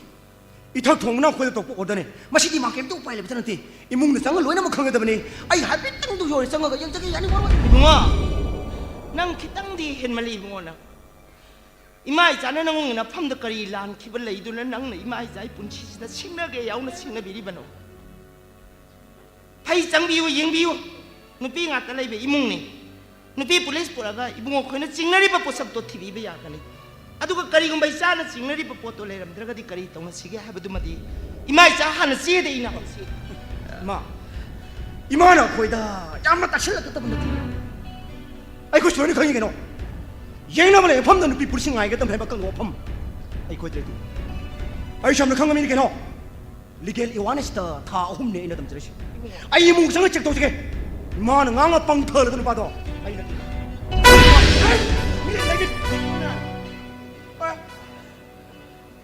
나와 이게 떨어기 뚜나 또 어이 낭 시디는 산노 공통나 나멍 티블라 나시디 폰 떨어들어 응 어이 나시디 폰 떨어들어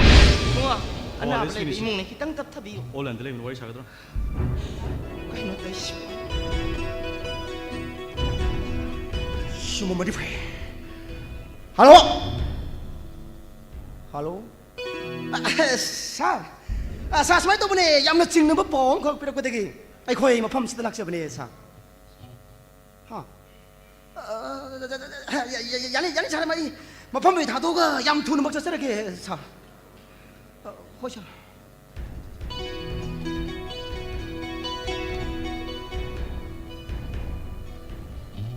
hello uncle okay thank you very much hoi yam nungai jare ai ngang tan lai lo jare goodbye bye thon jare ai gi ming atang ningsing biri ko matung manau dine yum sida amuk na changba yaroi yarga di yum siga koi buda nasak to amu lut kana matung manau thing na dine ka song khole de kol ga lang 미시얌나 우신네들이나 생각할 일이가 하이더나 어이 SPC 뭐 펌마마다 구인을 내내담네 뭐 시고 걱정 all right don't have to me SPC sahi ahum le de transfer tong mani ado district amada SP amadi adum le ni da mado ai gi mi oi do bungena 나는 사직까지 오리 어디 샤시까지 오리 가는 컴너가 묵너가 강나 디파도 아이 난 까리 오리게 ai si scorpio gang tang hai sir gang de squad commander ko hel ga nai wa nungai do mi yam thil le da de 스쿼드 가만다기 먹었다 란 기분 미슈마 칭겸 레베리코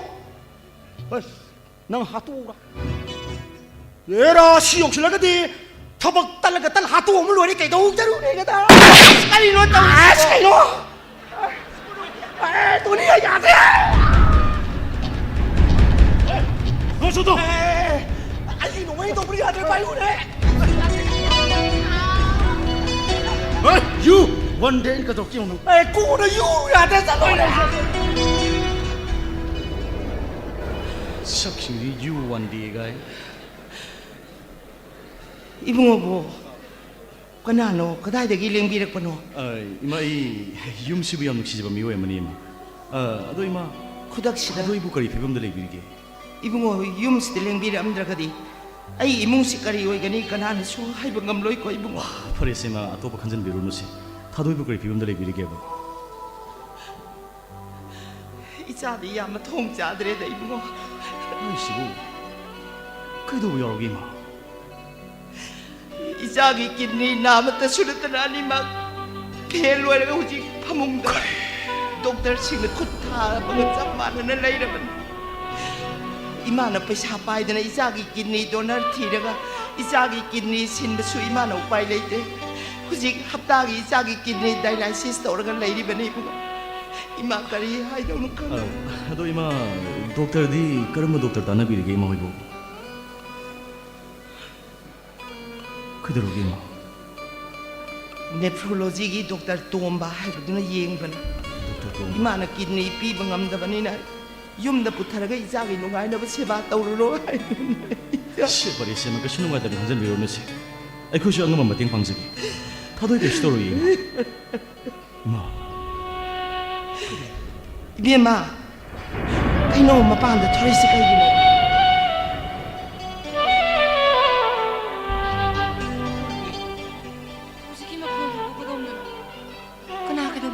Kanamta kaisu tawdi kaidawrage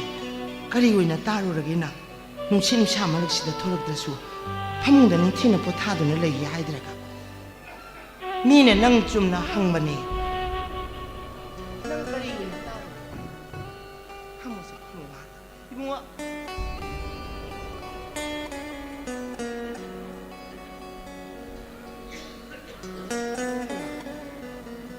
ngabu kai kanano karino khudakta kharaidagi lakpano su khanna lamdana tumin chakrene ma Victor Sulin thoisho ina kaukhibani makhoi ni sulani ma Victor gi thabak to karama matamda sakani haibagi karino nangna ma mu kauridi migi ahalaman gi thamoi sokpa yaba wa nang kaidongai da nganganu koibi aduguma wa adugo ina kaidubagi haidoi ma makhoi na khalibada su summi Victor na ada chakadaba khokadaba amata su chatana sida mu hospital da mu ko chatuna leire phaba sungam la roidaba aigi punchi sidai ma ite me lema iko shu shai mo wuji ga hajuna le ribe adu phibam shi yorobadi sha nu pai ke yar ki sura khandi yaro da phibam shi yorobadi sha gi lambi thadukpi sha gi lambi thadukpi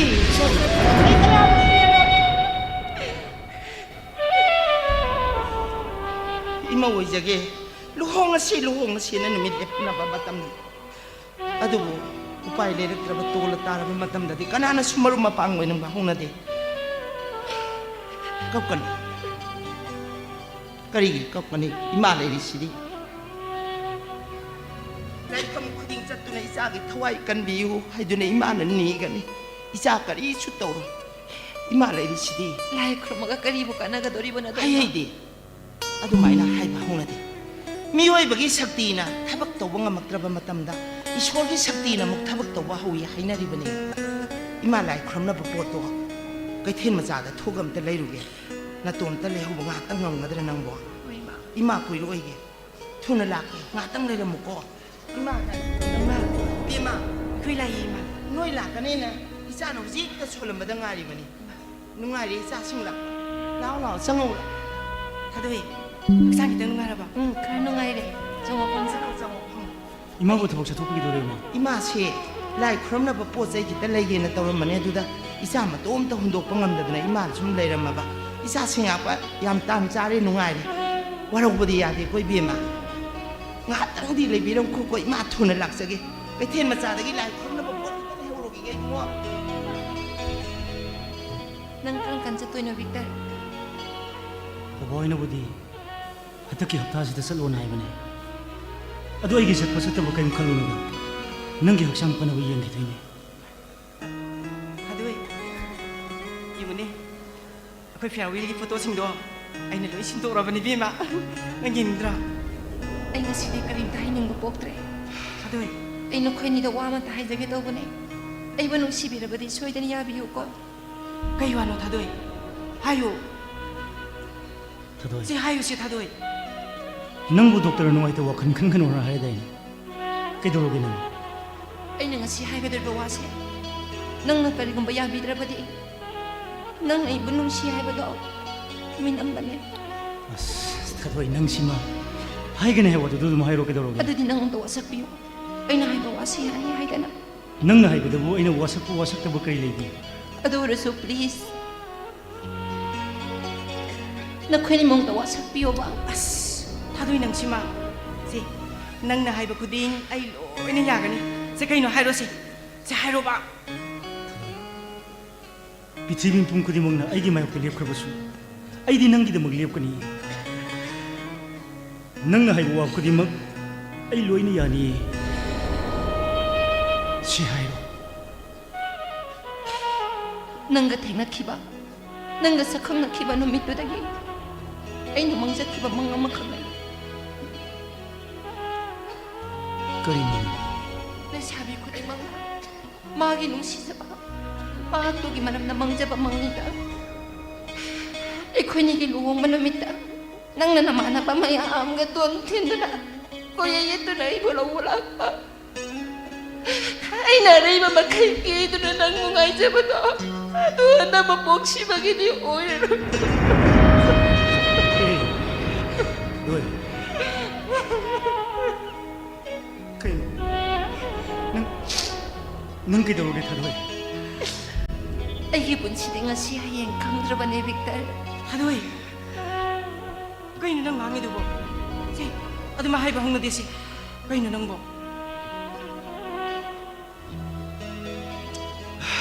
ꯅꯪꯅ monkey ꯃꯪꯗ ꯁꯣꯏꯗꯅ ꯑꯃꯨꯛ ꯐꯥꯎꯅꯅꯤ ꯑꯩꯈꯣꯏ ꯁꯦꯝꯕꯤ ꯃꯄꯨ ꯈꯨꯔꯨꯝꯁꯤ ꯊꯥꯗꯣꯏ ꯑꯩ ꯂꯥꯏ ꯈꯨꯔꯨꯝꯃꯔꯣꯏ ꯍꯦꯃꯟꯈ꯭ꯔꯦ ꯃꯥꯅ ꯏꯃꯥ ꯏꯆꯥꯒꯤ ꯄꯨꯟꯁꯤꯗꯣ ꯑꯣꯠꯄꯁꯤ ꯌꯥꯝ ꯍꯦꯃꯟꯈ꯭ꯔꯦ ꯑꯩ ꯂꯥꯏ ꯈꯨꯔꯨꯝꯃꯔꯣꯏ ꯁꯤ ꯀꯞꯀꯅꯨ ꯁꯤ ꯇꯣꯛꯑꯣꯕ ꯁꯤ ꯅꯪ ꯋꯥꯔꯅꯤ ꯀꯞꯀꯅꯨꯕ ꯊꯥꯗꯣꯏ ꯁꯤ ꯇꯣꯛꯑꯣꯕ ꯁꯤ ꯇꯣꯛꯑꯣꯁꯤ ꯑꯗꯨꯒꯤ ꯃꯍꯨꯠꯇꯅꯦ ꯅꯪꯅ ꯉꯁꯥꯏ ꯍꯥꯏꯒꯅꯤ ꯍꯥꯏꯕ ꯋꯥꯗꯣ ꯑꯗꯨ ꯑꯗꯨꯝ ꯍꯥꯏꯔꯣꯁꯤ ꯁꯤ ꯑꯩ ꯌꯥꯝ ꯇꯥꯅꯤꯡꯉꯦꯕ ꯁꯤ ꯍꯥꯏꯔꯣꯕ ꯁꯤ ꯑꯩꯅ ꯃꯪꯖꯈꯤꯕ ꯃꯪꯗꯣ ꯃꯪ ꯐꯥꯎꯅꯍꯟꯕꯤꯌꯨꯀꯣ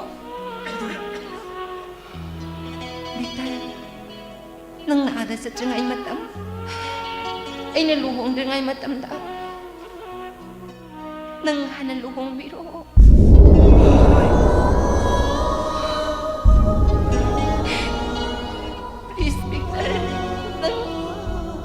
nang lintoy ka luhong mo pa. Kayo nang ngangin mo? Nang ngawra ba tadoy? Kayo nang ngangin mo?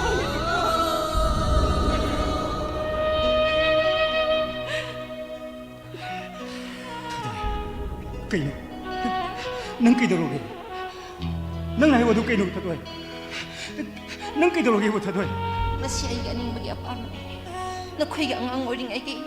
nasun naman ang biyay siram tayo aroy mamikupsi po kuning matungan biraroy raw tadoy nang sima masi matiyaya biyo balento tadoy nang nadumay haridoy di ay sala ni tadoy ay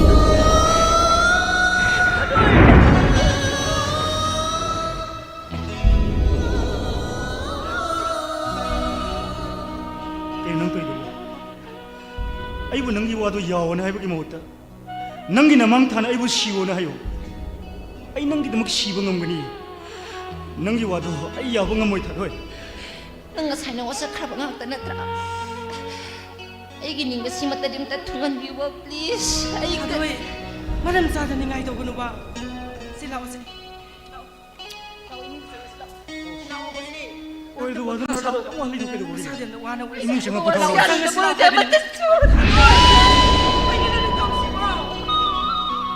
Ay, wata mo siya nung siya matayaw din, oy. Ay, nayag siya mamataw na yung mopon na lang na mapabot talaga nung talaga. Ay, kaya nagagawin na mo!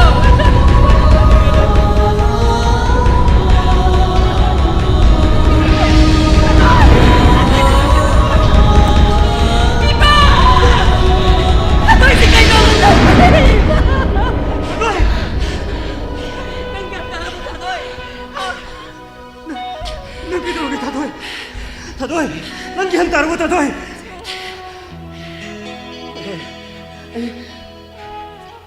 नंगी निंग में तुमने वो किधर मग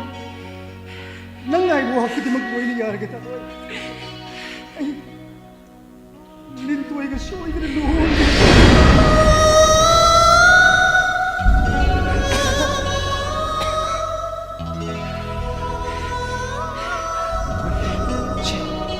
마음이 무슨 그 부정 미시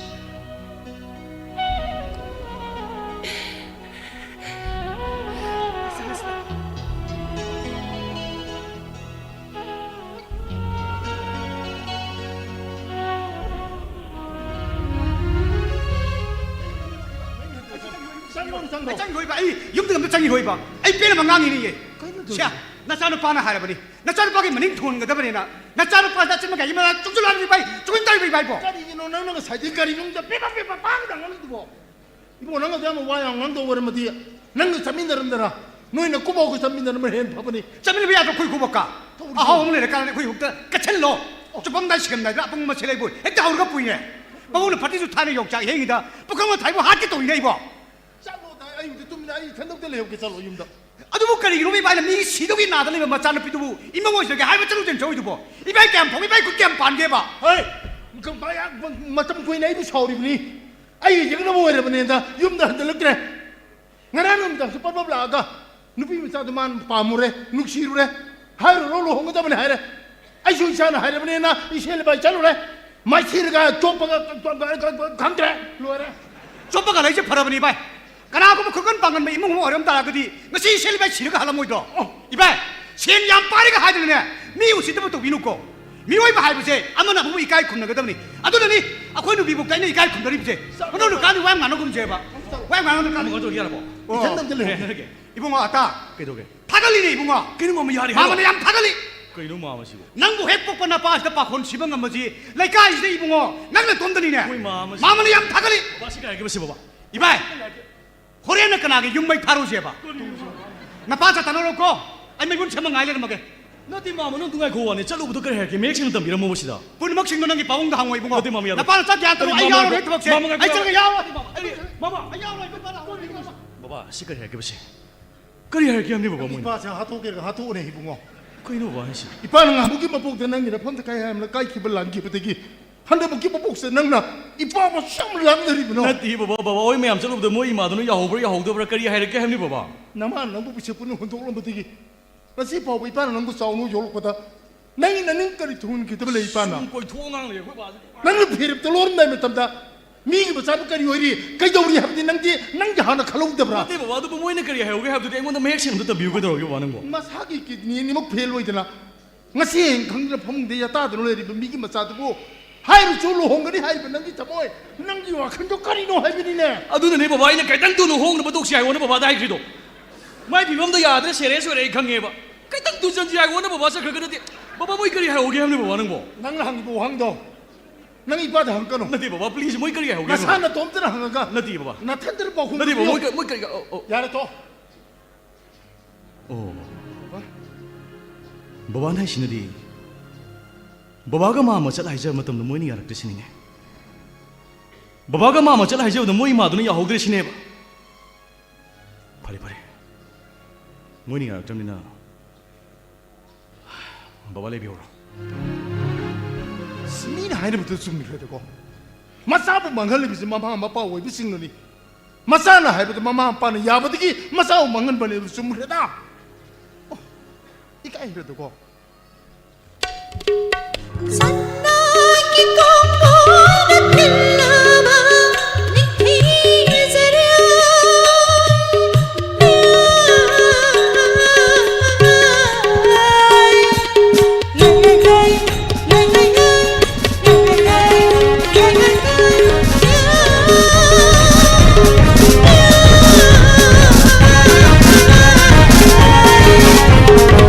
सन्नाकी cocoon दिलवा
नंग कदाई लेगे थादोए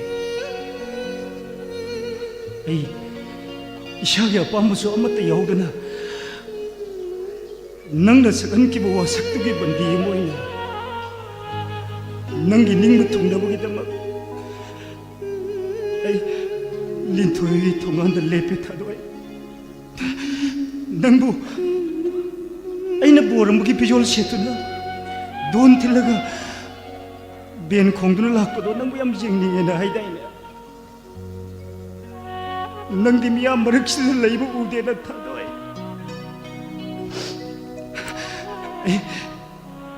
duty ओकदोरे थादोए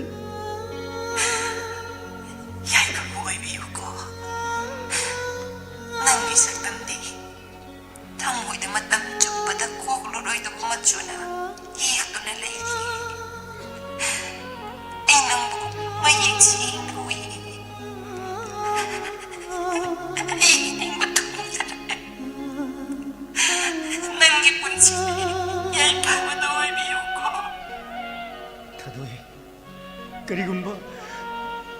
मथंगी मपोक हाइबदो लेरमलबदी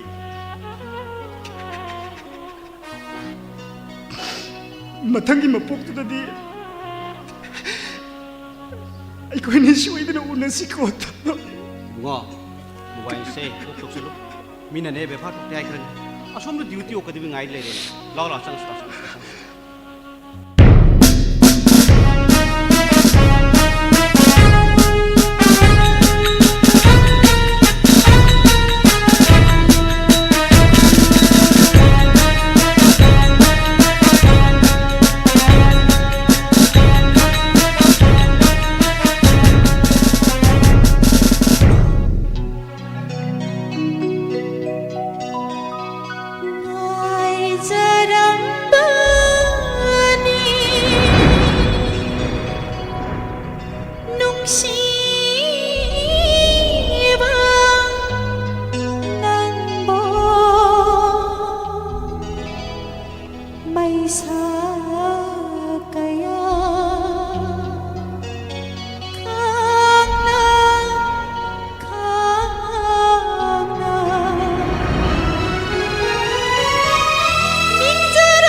ꯃꯄꯥꯟꯗ ꯂꯩꯒꯗꯕꯒꯤ ꯃꯐꯣꯟ ꯂꯩ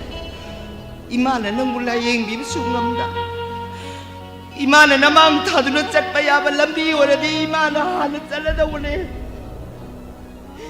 ꯏꯃꯥꯅ ꯀꯔꯤ ꯄꯥꯞ ꯂꯩꯕꯅꯅꯣ ꯈꯪꯗꯦ ꯏꯃꯥꯅꯁꯨ ꯌꯥꯝꯅ ꯋꯥꯕ ꯏꯄꯥꯛꯇ ꯂꯪꯊꯕꯤꯕꯁꯤ 이마 이자 후르가 이놈아 짜라가 시민나를 시라이 이마 이마 이자기만 동생이 먹었네 아유 아리마 아이 먹고 뭐 콩시당 안 먹고 해봐 시 마빠샤 가나 오 이모지 노만 냉미를 안 봐 이모도 호이 마니 마이 누미도 소카리 이엔다 발라이는 오구이마 비름 들었지 나시디 카리 레이르 비모 mga sa ina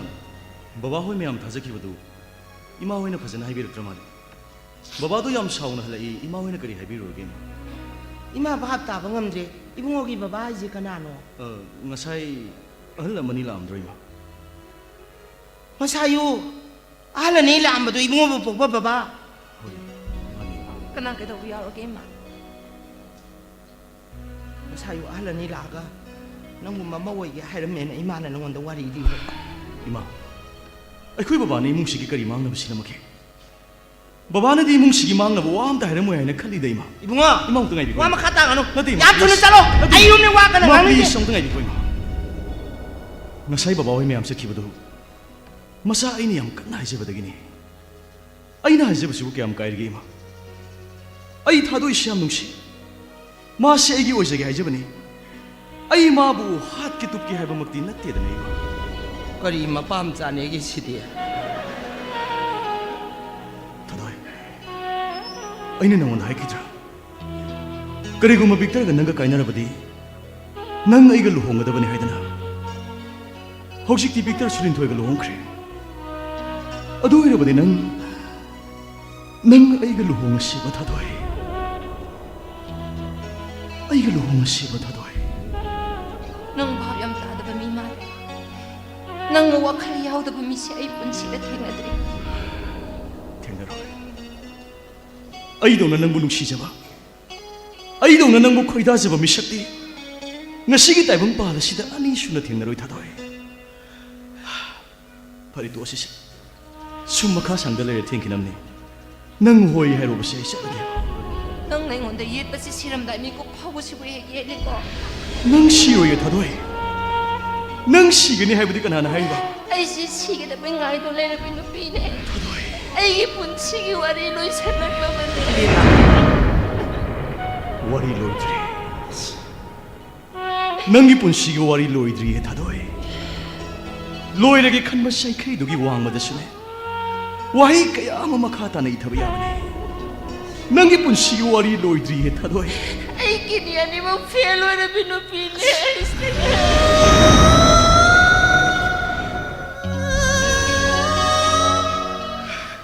Ado di ay sukangina. Ibunga. Kitni adi mo pelo erga kay doroge tadoy. Kitang tonel lengbiro kay daw gay ibunga. Imay jabu ing na mukta di tambira mo. Ay yung niwa ka na ngaling de kitang tonel sa pikro ibunga. Napada nga ang iba kondo na gaya titina nga ka ni. Kitang tonel sa piro ibunga. Kitni ani mo pelo erga misi hebe sibu. Kanana hay gina ima. Jumi tadoy. Kitni ni mo pelo ba mido. Sibagi saan saan wangi. Ado mo mahak soy din na sira ni hayam dilate. Ay nang mulayin mo doktor doon narak naman eh. Manipur gi kway dagi pa ba doktor suta narak naman eh. Hogsik di Aishu makal kuding makiti histor gulak naman ni tadoy. Nanggay ga blood group. RS Peter Loy siya na eh. Tissue sumashing oil. Ay mo nagkitniya ni Yauri eh. Kasi siya tawag ba? Nang gasutsap sana ba? Ay mo nagkitni nga ma. Nangon na piga ni Tadoy. Nang hinabayaro yung Tadoy. Ay nailingan na nang nasigit ay bang pahal si Tadoy ito na chat kibayaro yung Tadoy. Yemo tadoy. Ay si kanadra ba Miriam ni haydana. Laikay gi miyosing na. Marup mapangsing na. Amadi ay mo hek po pababa na pawaingon da yang tatanahay. Ay nasukaleba. Asuk yam na kanadra ba Miriam ay nga sige tayo bang palas na hingno na lang masipu kaligid. Oh haydana. Prithivi siday ni hing bagi maram na iragtrabara ay nakalapamiko pamada. Nanggutin na ki. Nang buulo mo namin ito lagi. Ay hing magi maram layray ay nakalaki. Tadoy. Nang lay bagi mariam si masak pa zabadi. Nang lay bagi nga sipaw ba ay hing lamade. Tadoy. Kaya daw ragit tapin na liyap na layo naman ako. Nang sili. Asiba ka wala ay pawa da mariyat mga mamise. Nang kapal ka. Tadoy no. Nang hiwakal doon na rin. Nung masiga doon umiyoy mapok ni. Ay suka susang ni hining di. Ay nga di. Nung siya ba ko'y da sa pamahag to ka. Mikop amatang nungay nila. May naramad na. Sahi siya mapunsi ba dagi hena mamanheli. Hena artali. Nang ay kita magtanatrabaso. Hing madadi hingbi ko matano. Ado mo ay nasunang ba't amoy siyang nanungsi. नंगना हाई किदाइने हंदक मपोक्सिगी लायदना मपोक तरेलक फाव नंग साइगी ओइबो फंगलोय हायदना आई गाइगे थादोय नंगना हाइबो मपोक तरे तो आई गाइगे अदु थादोय हंदक की मपोक्सी मतंगी नंगी थवाई दु मतंग कलमगे नंगो आइगी ओइबो फंगद्रबसु अइगोंद यावरिबे किडनी अनि मक्सी नंगोंद पीदुना नंगी थवाई कनबसी मतंगदी याबियु बथादोय 아이고, 이방야 땅바, 아니 이 사디기 기들이 비르거니, 이방지 야우리, 이방나 비니, 사나람들의 말엔 프리티 자위, 돈을 튀기니,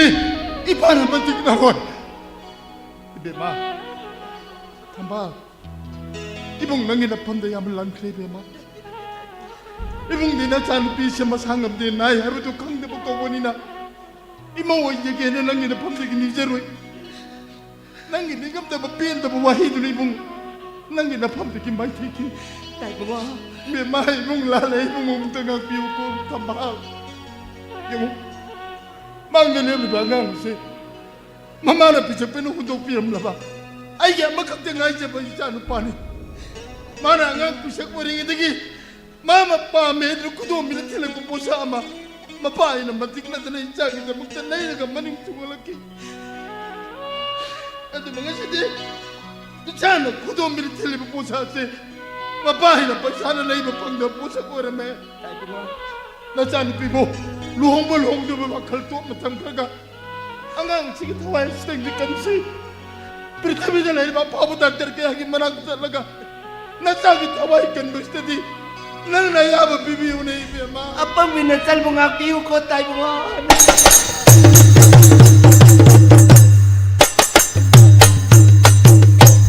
Puna magpuwa mo kahanak.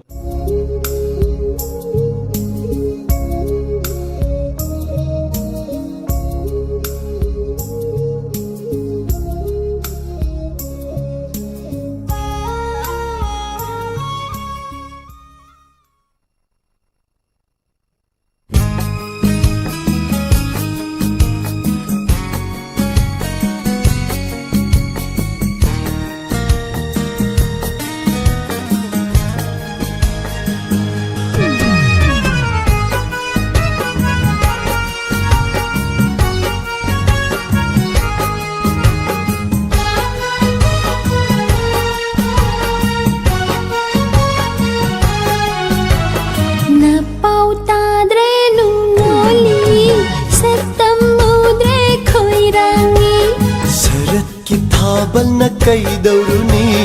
ನಂಗೆ ಮಾಯ್ಥೊಂದ ತಾಂಜವಿನಿ ನಂಗೆ ಐಗಿ ನುಂಶೀಬ ಮೈಪಾಲ್ ನೈದ್ರ ಸಮುದ್ರದ ಚಾಂದಮ್ನ ಸನು ತಾಯ್ಬನ್ನ ನಂಗೆ ಐಗಿ ನುಂಶೀಬ ಮೈಪಾಲ್ ನೈದ್ರ ಸಮುದ್ರದ ಚಾಂದಮ್ನ ಸನು ತಾಯ್ಬನ್ನ Napaw tadre nungoli Saktam mudre khoirani Sarat ki thabal na kaidauruni Nangi mai thonda tangjavini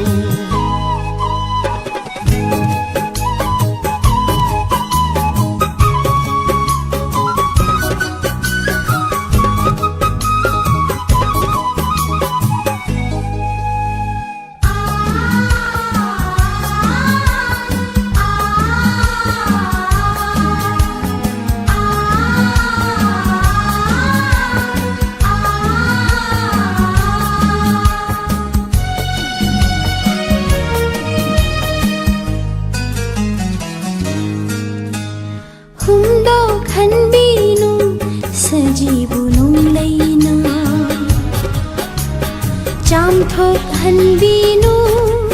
ingagi nongjuna humdok hanbinu sajibunu leina jam thok hanbinu ingagi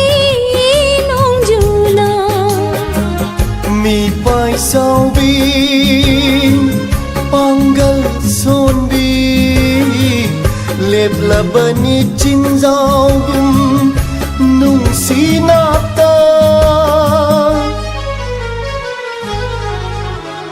Napau tadre lungoli saktam udre khoirangi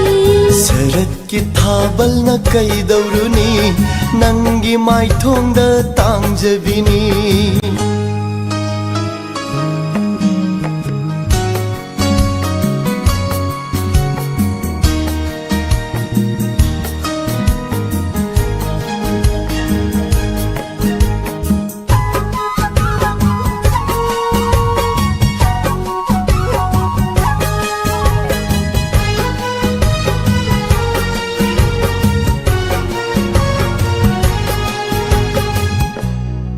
Tawana sakhiyoy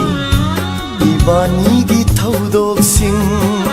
ai khoini gi nungsiba utlam lal shitai bangda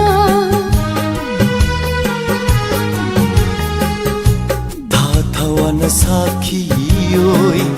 ibani gi thaudok sing ai khoini gi nungsiba utlam lal shitai bangda Thadok laroy nang budi punsi sina lairi makai ai haki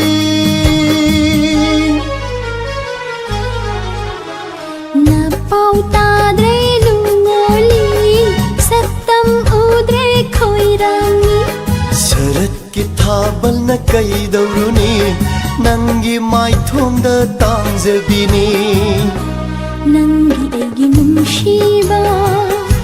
mapal naidra samudraga Changdam na sanu taibangna Nangi aigi nungsiba mapal naidra samudraga Changdam na sanu taibangna Napau tadre lungoli saktam udre khoirangi Sharat ki thabal na kaidauruni nangi mai thongna tangjavini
China khang na su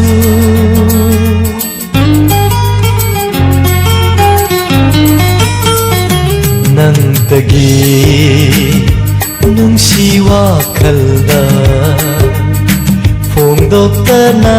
China khang la su nangi damak liba punsi Ningi ari pathaja bashu nindana thamni bani Nungsi oina jabashina nang tamu laining ui jari Nantagi nung siwa khalda phong dokta na China khang la su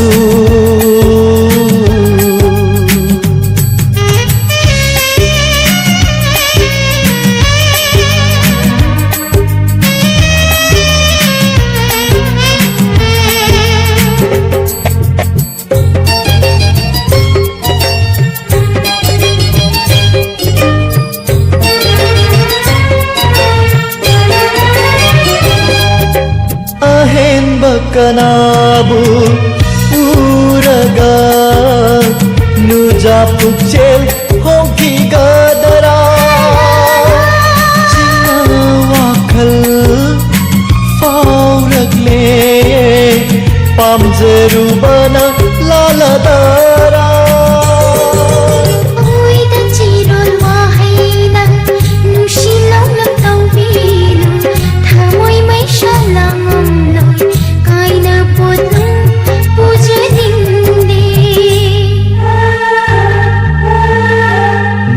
Tagi nungsi wakhalda phongdokta na chaina khang lasu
Chaina khang lasu nangi damak lebiba punsi Ningi are patha jabashu nindana thamni bani nushi oina jabashina nangtabu laining hui zari Hey hey hey la la la la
Nungsibagi ijelda ngaujariba aini thamoina kari hairi khangba ngambara nahakse aitagi oina khallene ngasigi numitagi aise nangini nushibagi ijelda ngauribi aini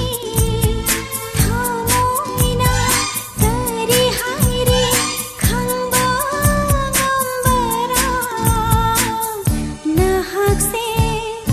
aitagi oina khallene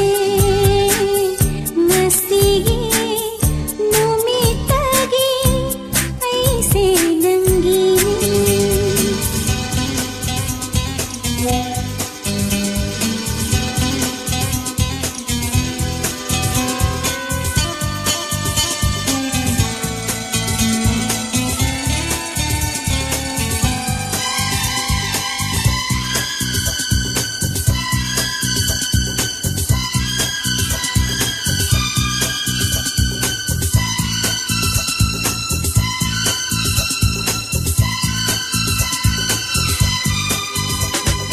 Lona tumin nangbu ay nanungsirure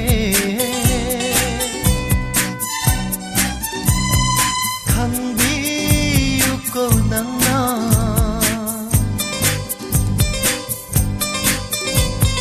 Ay sunang bot amoy ng dala cherure Si matang kangunang na Pantung yaw na chatsiko ay ko'y niginong sinaba Ngasigi hang lamang langda ng tani oriba Thamoy na karihari khang bangambara Nahakse ay tagi oy nakhalene Nasigi numitagi ay senang dini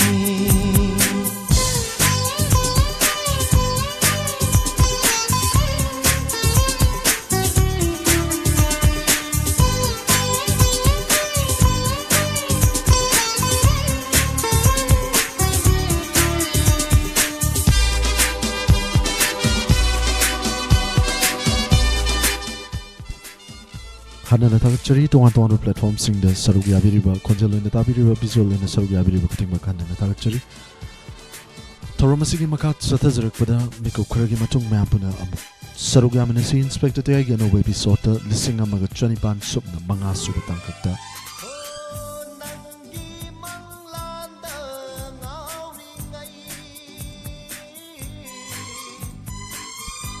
Ngasige tangkakta puduno luxury butki yung matawkaram na butki yung hay na mintoliba mampuna sarug yamana si warita tinukang minasi Iko karadang 90.0 wahong radio na mayam bagi laptop chagi abukana kurum jari